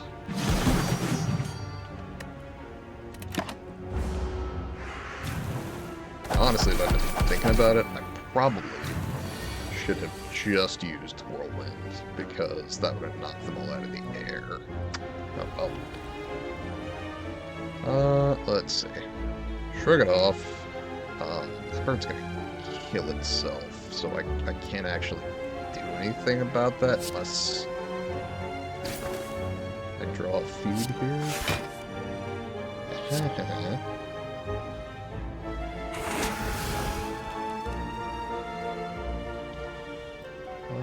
And defend.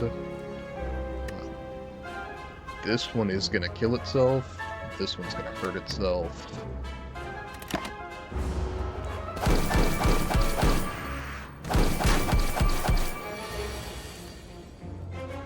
I take 3 points of damage. You take... let's see. Yeah, that's my only chance of drawing a feed this turn. And it doesn't matter. Okay. And another duplication potion. Life is good. Infernal Blade, fun, but not... And it is 0 cost. It's an Infernal Blade plus, you know? Yeah, why not? A lot of random chance associated with that one, but yeah, we try. Let's see. Don't need anything to block at the moment. Okay. Attack. Attack. And... That's the only plus I have, so...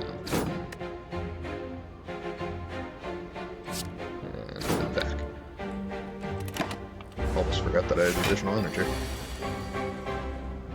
Okay, Shockwave is great. Dash is unhelpful, actually, because it's got Artifact. Actually, Shockwave does the same, has the same fucking problem. Sweet.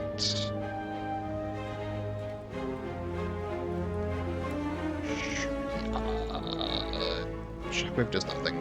That does almost nothing. That plus Whirlwind, I guess. strike that will work better. That's fine. Let's see. 0 cost. Oh, you fucker. Okay, that's incredibly unhelpful. Okay, yeah, we blocking. And... fuck. Block. Block. Feed.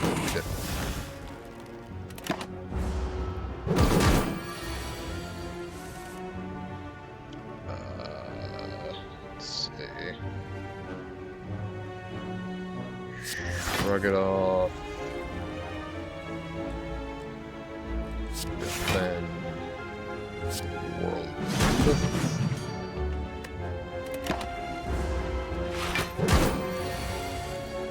Alright.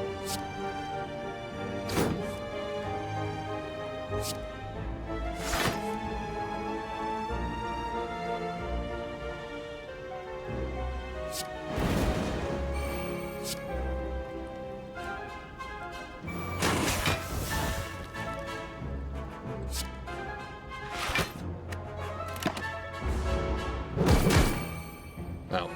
Killed itself. Couldn't even get off it. Heavy Blade, I want you, but also you are of no value to me because I have no strength.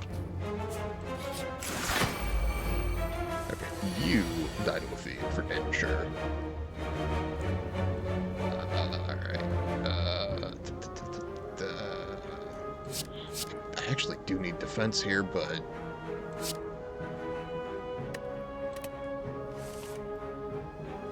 okay, Dark Embrace Shockwave.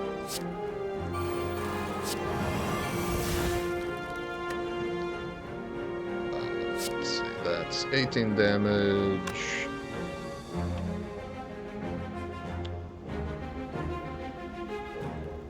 You know, I'm stocked on potions. I may as well use the energy potion here.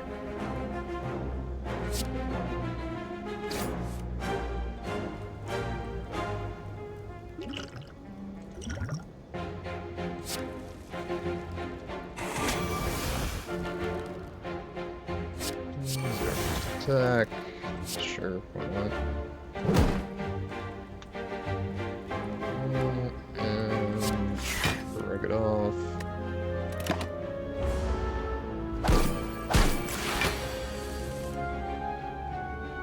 Alright. 12 incoming damage. That is unfortunate.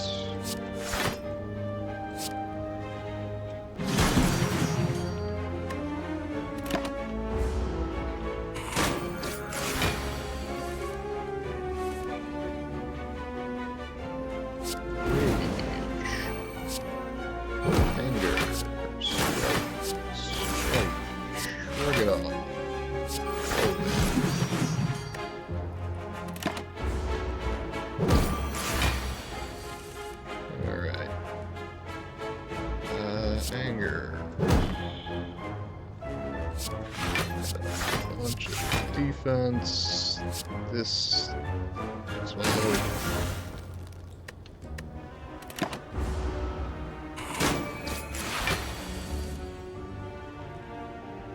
alright.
feed.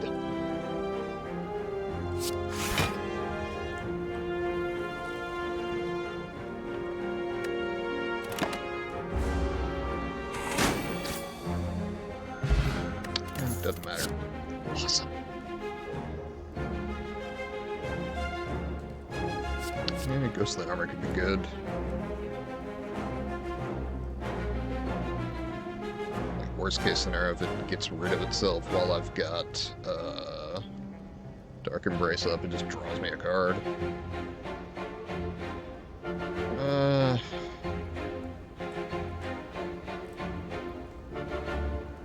Sure.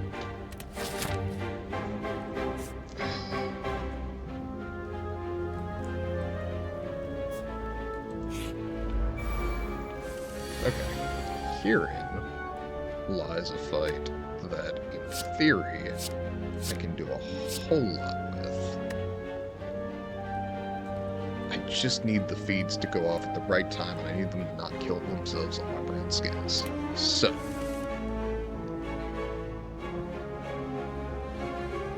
Inferno Blade, we got Thunderclap.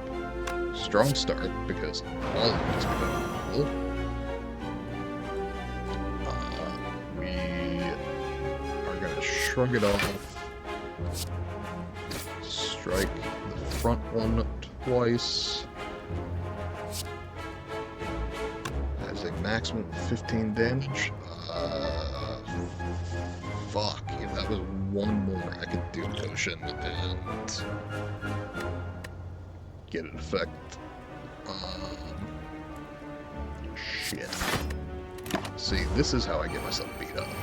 I do stupid shit like this, and then I'm shocked to find out. Okay, see, this is where...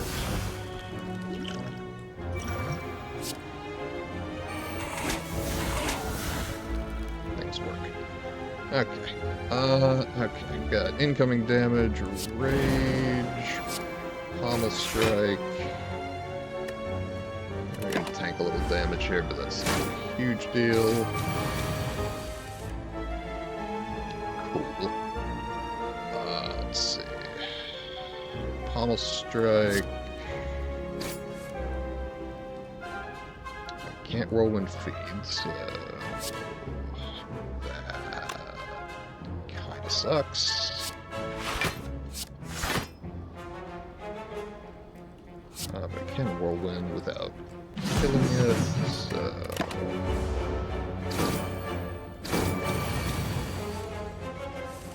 Alright. Okay, I actually need to defend here.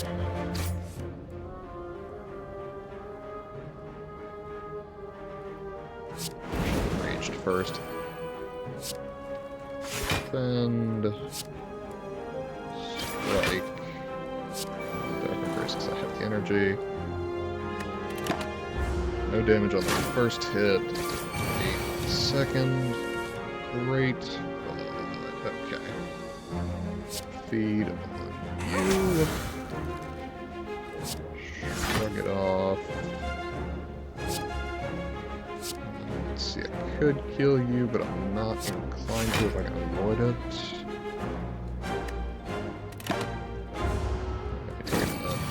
Bounce that off yourself, and then feed on you. Excellent. That is about as well as that could have gone. Could we get some more interesting cards or some pluses? I think we leave those alone. Alright, Merchant, what say you? Pantograph would be phenomenal in this run, given that I'm letting myself get my own ass kicked for the purpose of improving my overall max HP. That, I think, is the way to go. I do like Preserved Insect, but I think that and a card remove is what we'll go with. Nope, it'll just be this because card remove is too expensive after that. To be honest, if I had Strength and Reaper, I just wouldn't even bother with Pantograph, but especially going to fight the Heart, I'm inclined to take it. Yeah. I'm gonna do that, and then we're gonna leave the rest of our money, because honestly, none of these cards entice me. And the only potion that I really kind of care about would be the Cultist Potion, but I'm good. So, leave that. Proceed. Fight an elite. Fight several elites. We do not need them strikes. I hope I don't need to defend, but for the sake of paranoia, we're gonna leave it.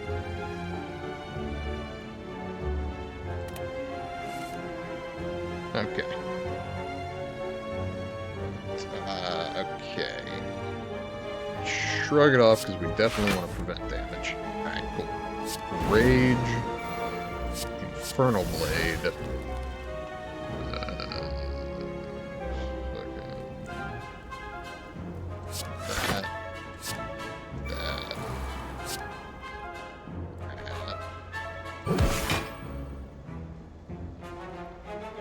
And we are not full blocking. You know, I'm okay with that. See how it goes. Okay. Not my finest move, but sadly I actually need all of that. Else I would Burning Pact something. But I actually did get to the point where I was only taking 4 damage out of that turn, which is not terrible. Let's see. So, Pommel Strike, Pommel Strike feed.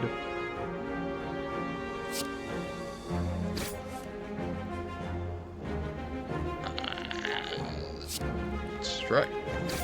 Then feed. Cool. Okay. Sadly, that leaves me absolutely no room for defense, so we just take a hit to the face here. Goes to the 100%.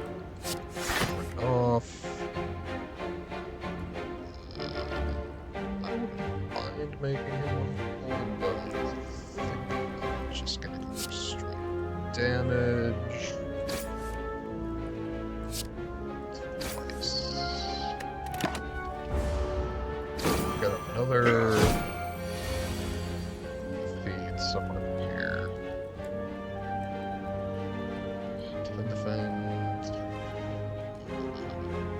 Defend always kills him, which is annoying. Okay. Defend. Actually, I already used one of the feeds, so I can get rid of that.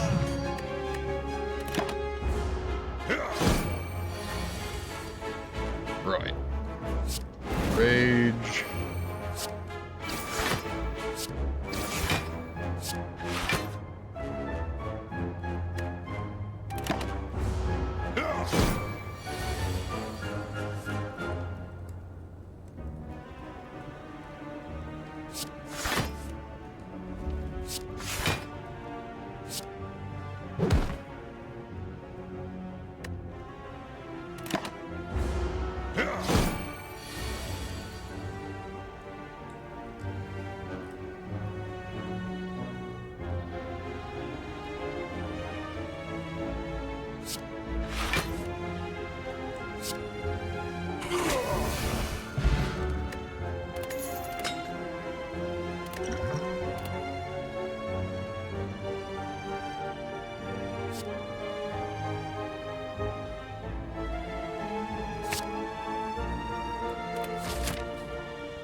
Yet again, the mic is disconnected.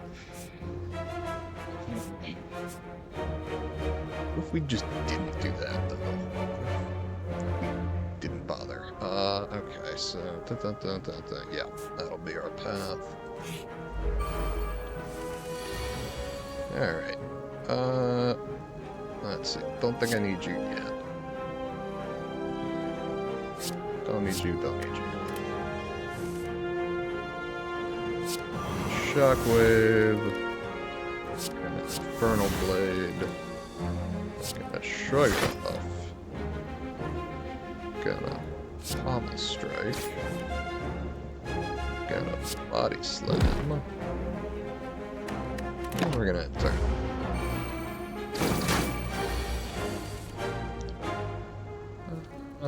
Let's see. Ghostly Armor will do it.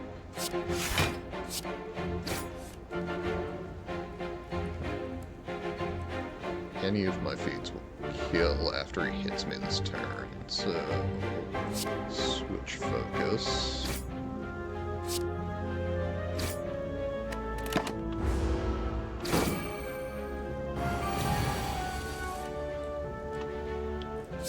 You die.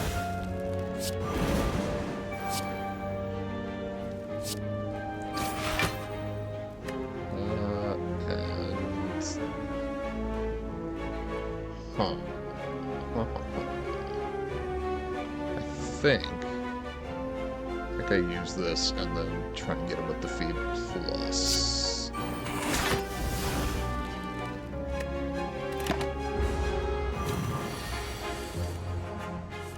Alright, 22 incoming damage. Surely that will be fine given that I have absolutely no block cards in hand. Love it.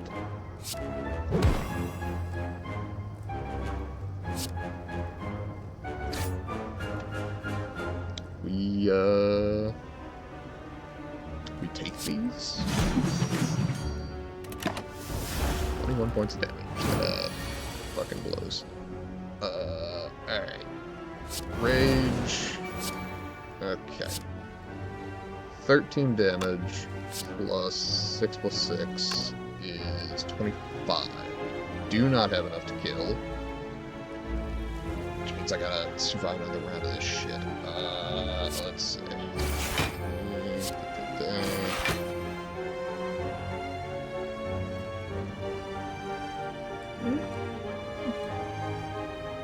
I'll use the explosive potion to just finish him off.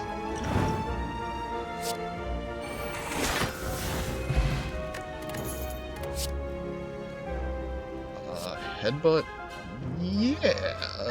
Yeah, actually, because of the feed thing, I actually am okay with,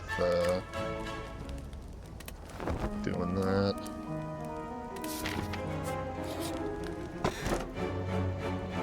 Ornithopter is not bad, but I'm gonna go Sapphire Key.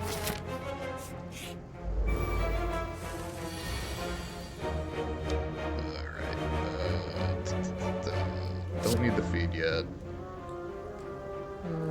Don't need that.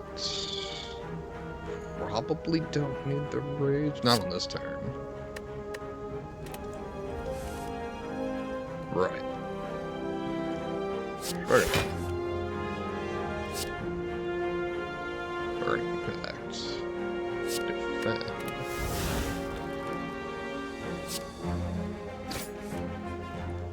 Mystic, hit the Mystic, just in case.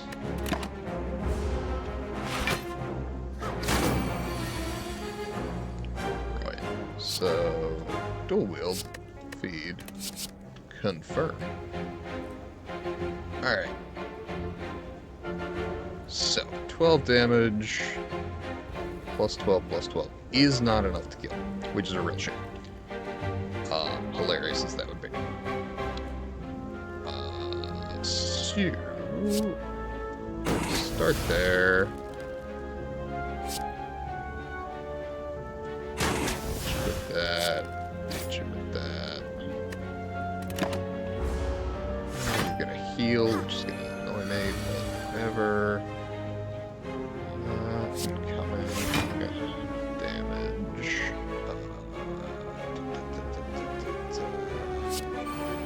Do that, we're gonna bash. Gonna do nothing.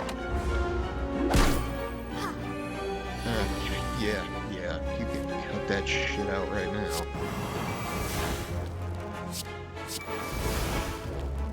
See, the whirlwind is entirely unhelpful from the infernal blade, because it relies on the amount of energy I have, which does not actually improve my ability to dish out damage.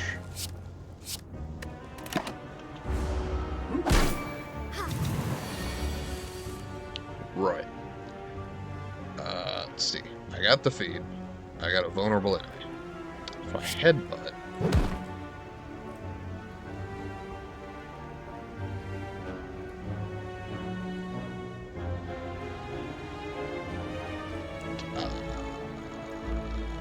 Actually, I won't. Shrug it off. Let's see. Feed. Good.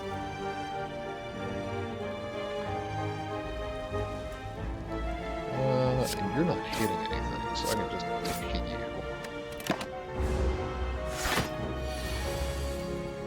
Alright.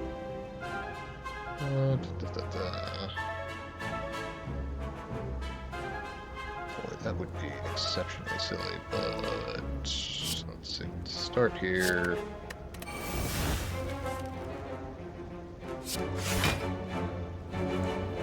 Let's say 18 block.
Incoming damage. Can I do anything about that? Not really.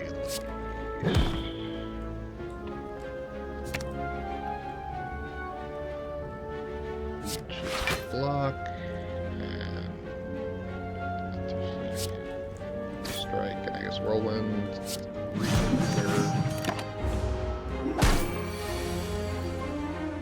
And win.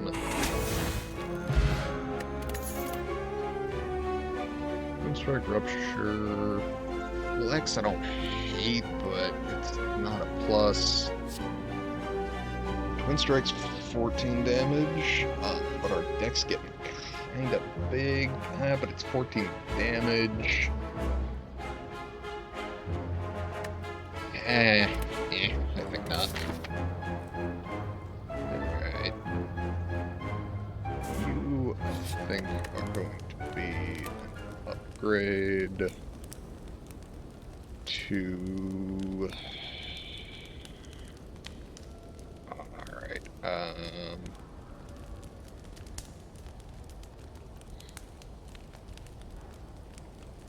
probably Shockwave or Rage are my two. Shockwave is probably the way to go.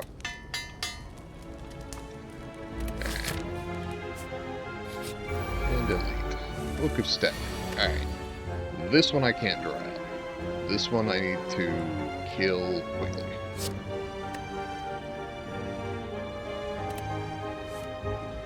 Close. Dumb. Ghostly armor. Shrug it off. Burn blade. Heavy blade. Headbutt. Ghostly armor.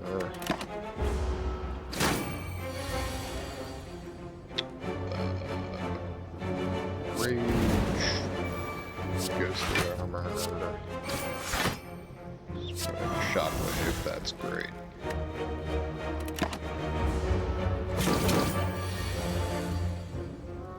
Okay. Bash, defend, burn one of the feeds because that's more damage, and I really don't have time to dick around here. Let's see.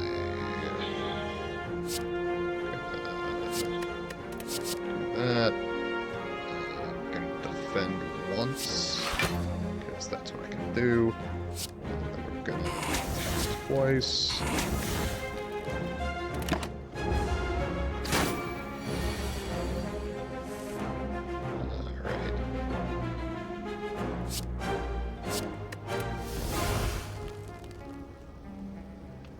Okay. We have block that once. Block again.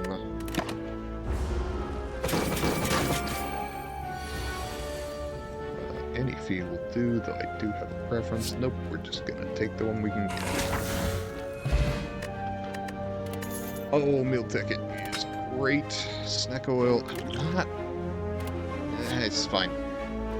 Offering. I cannot afford offering because I keep fucking taking damage. Could really do with a Reaper Plus and some strength, but that thus far has not been on offer. Let's see. Could upgrade Rage. I'm basically getting by, but I'm not doing well. A Pommel Strike Plus could be good. Or I could heal. I heal going into the boss fight. So assuming I can use 100 HP to survive this leap. Oh, it's slavers again. Fucking joy. Alright. Shockwave. Rage. Infernal Blade. Rampage. Tunnel Strike. Defend.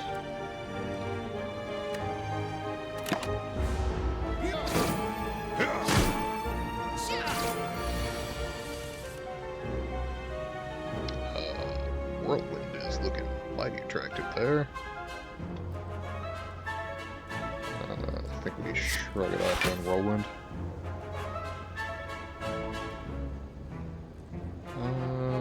Actually.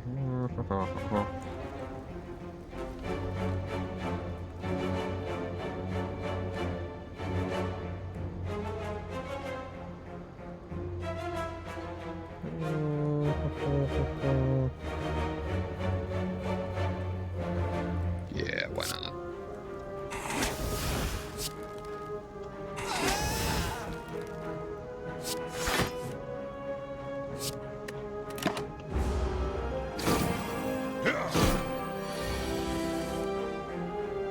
Right. Now we are going to dual wield speed, defend, headbutt, you,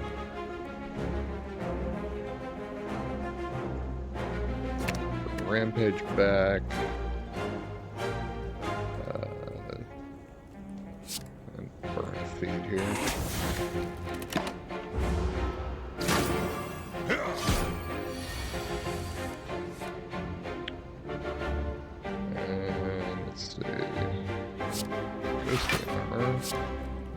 Rampage some more. No, actually, I gotta focus on you if I want to get the feed off. I take so much needless damage for this shit. Alright.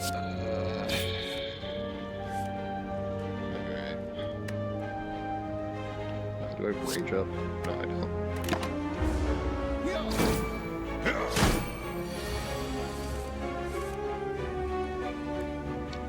let's see. Range. Strike.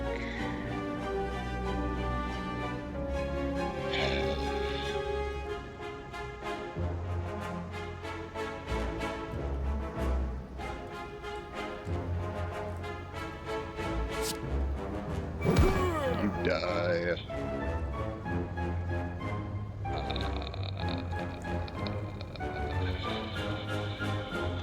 Can I do none of the above? It doesn't matter. Defend. You're just gonna hurt yourself. That's fine. No, that's 7 damage. Why though? There we go. And law bank.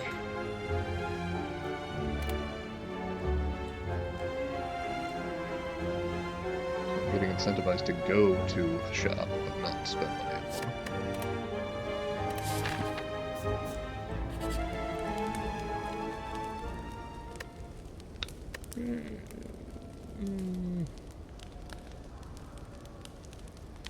That would be a waste, I think. I think rage. Greater efficacy on rage could be excellent.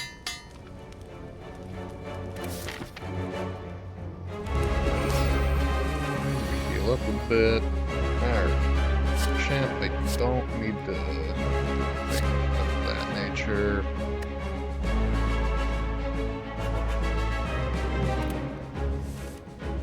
This is very much a smash face against enemy type of fight. Alright.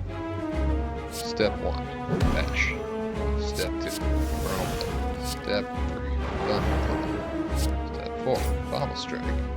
Step 5, Headbutt. Step 6, Thunderclap after top of the pile, because I'm going to keep that vulnerability in. Incoming damage, I was instead, we didn't take any of that. I take 3 hit points. Alright. We're gonna Dark Embrace, then shot. And then defend, I guess.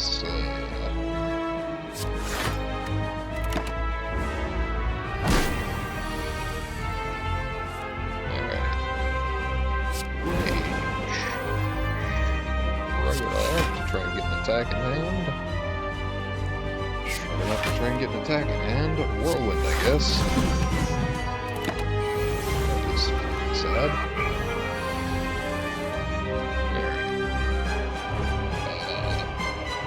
Burning back strike to try and get something block in hand. Let's block. Alright, I'm in love with that. What if Palm Strike,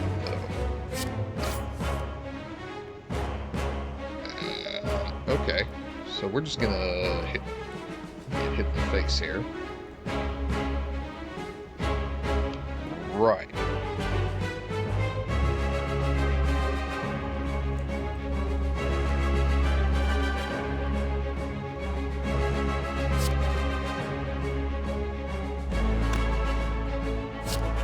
We're gonna hit the face anyway.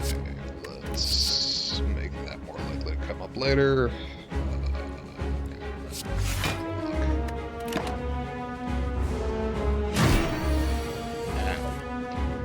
Alright. Thunderclap.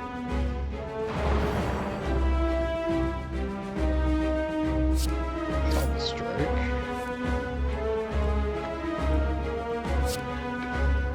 Bend. Plus. Rage, I guess.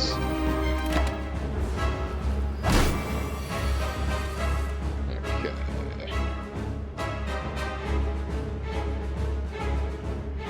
Headbutt.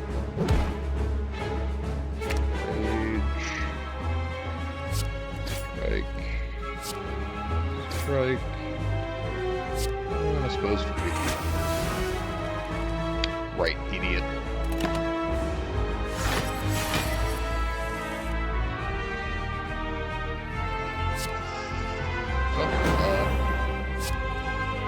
Attack, defend.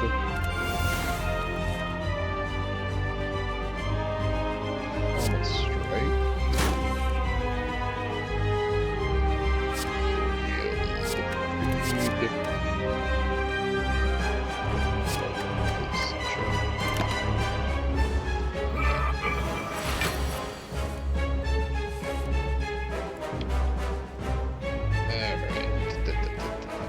Shrug it off.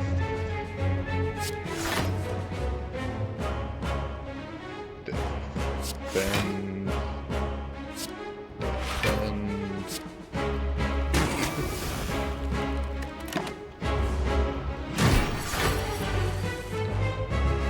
Rage. Honest strike. Shrug it off.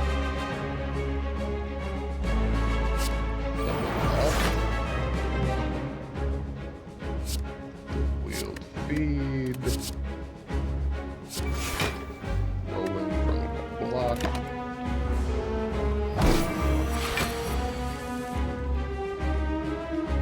Alright.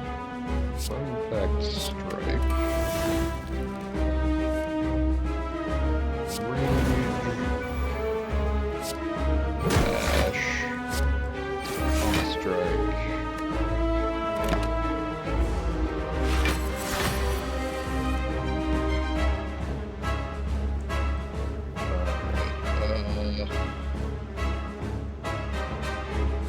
Impact, defend, on a strike,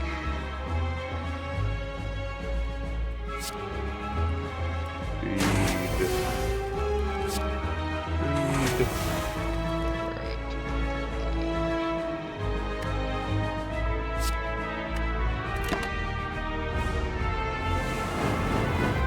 On the fist, which is inconvenient but basically fine. Thunderclap, get that vulnerability going. Rage. Strike.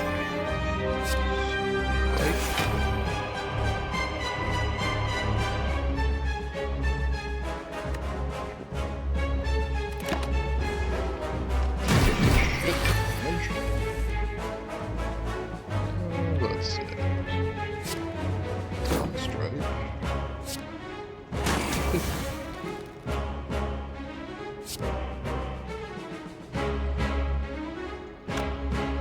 Speed. And take a bunch more damage.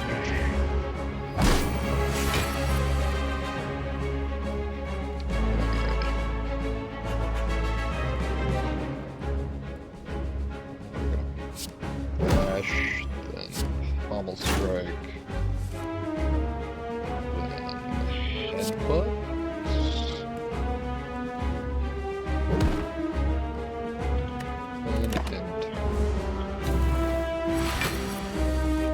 That's a fucking problem. Pommel strike. Shrug it off. Feed. I think this just kills me. What if Snecko Ice saves me now? Okay. Pommel strike. That'll burn one card. That's fine. We get Shrug It Off at 1 cost. We get Defend at 0, so that's great. We get Strike at 0. So sure, no harm there. We get Shrug It Off at 1. Get Shrug It Off at 1. Play that. Okay, we survived this. Albeit not by a lot.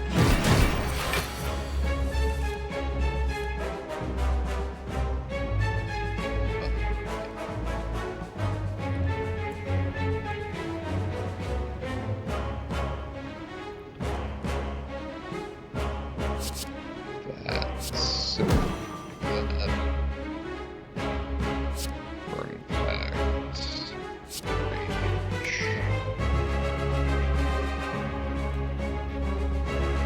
Burning Pact is 3 cost feed.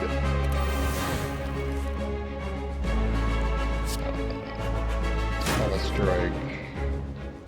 Strike. Rage, but it doesn't matter. Alright.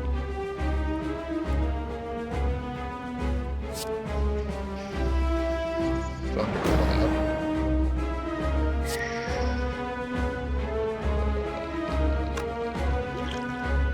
Duke Potion, shut it off.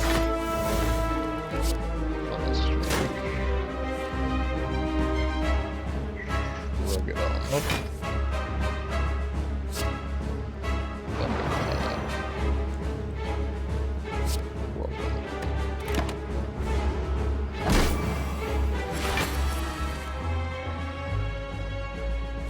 Rage. Bend. Burning Pact Bash.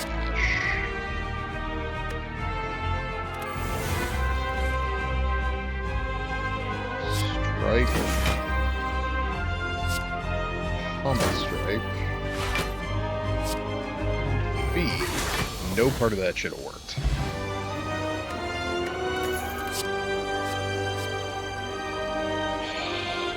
Okay, I've been talking about needing to get health back, but again, I have no strength. Double tap with feed is really good. I think we gotta go in that direction. Alright, Astrolabe, transform cards, become a card of random rarity. I got a bunch of strikes and defense I don't care about. Black Star is great on Act 1 boss, but I have a max of 2 bosses that I'd be picking up unlikely. We're gonna do that, and that. Let's see what we got. We pulled Spot Weakness. Oh my god, we finally have Strength. Uppercut and Infernal Blade Plus. Alright. Turn, proceed.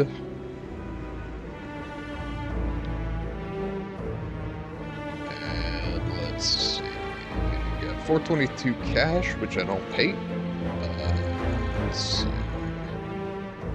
Got a merchant up along the right-hand side here, and I can hit 2 elites doing that.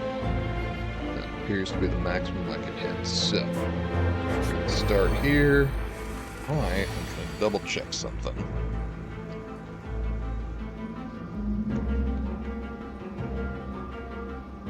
Let's see.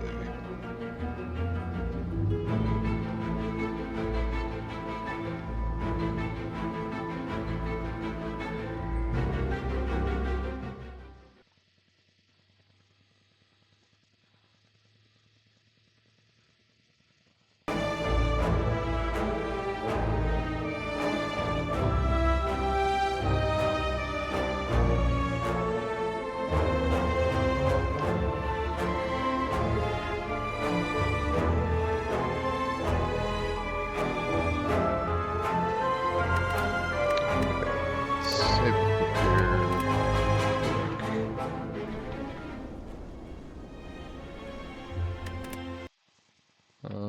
And then... Okay, yeah, I am dancing with myself. So, we are at 4.5 hours, which is a little longer than I had planned to run. That being the case, I'm going to go ahead and wrap up here. I will pick that up probably Sunday. Thank you all for joining me. For those who are watching this in the future, and I am going to go ahead and stop now. Alright, y'all have a good one. Bye.